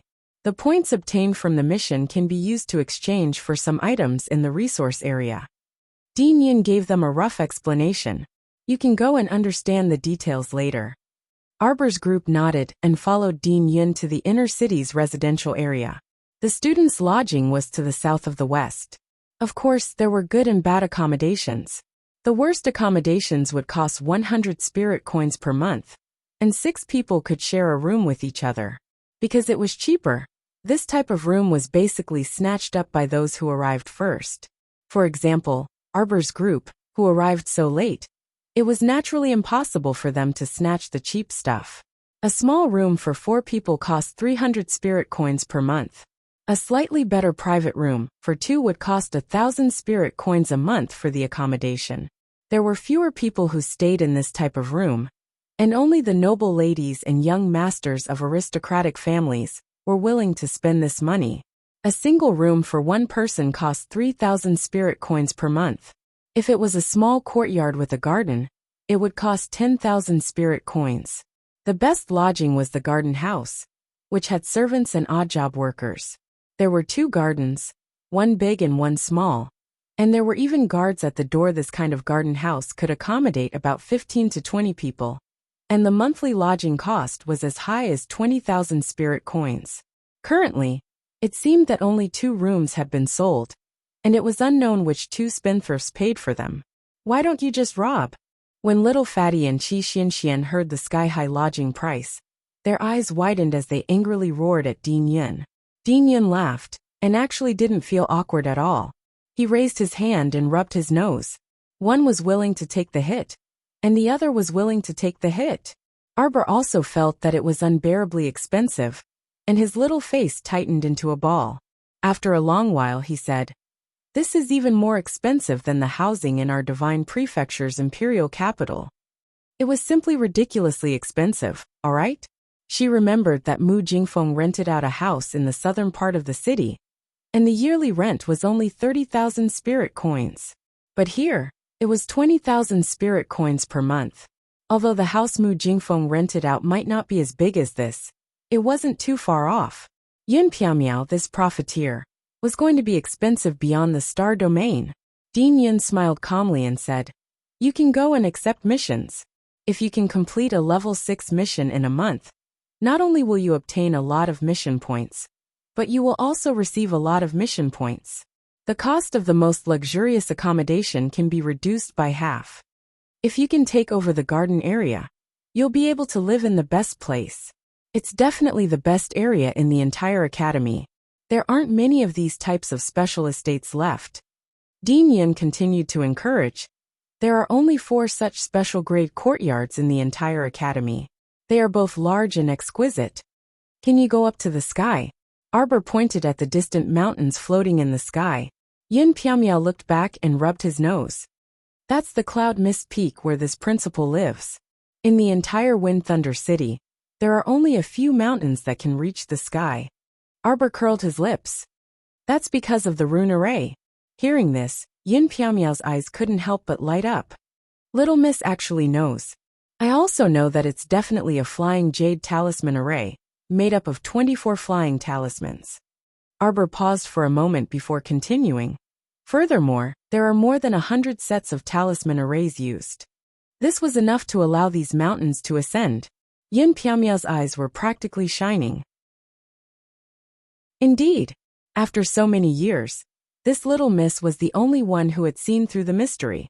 You're tuning in to the Li Mei's Wuxia Whispers YouTube channel. We're so grateful for your support. And don't forget to subscribe to join us on this incredible journey through captivating stories. Your generosity through donations truly makes a world of difference, as it's the primary source of revenue that allows me to expand and enhance this channel for you. Thank you from the bottom of my heart for being a part of this adventure.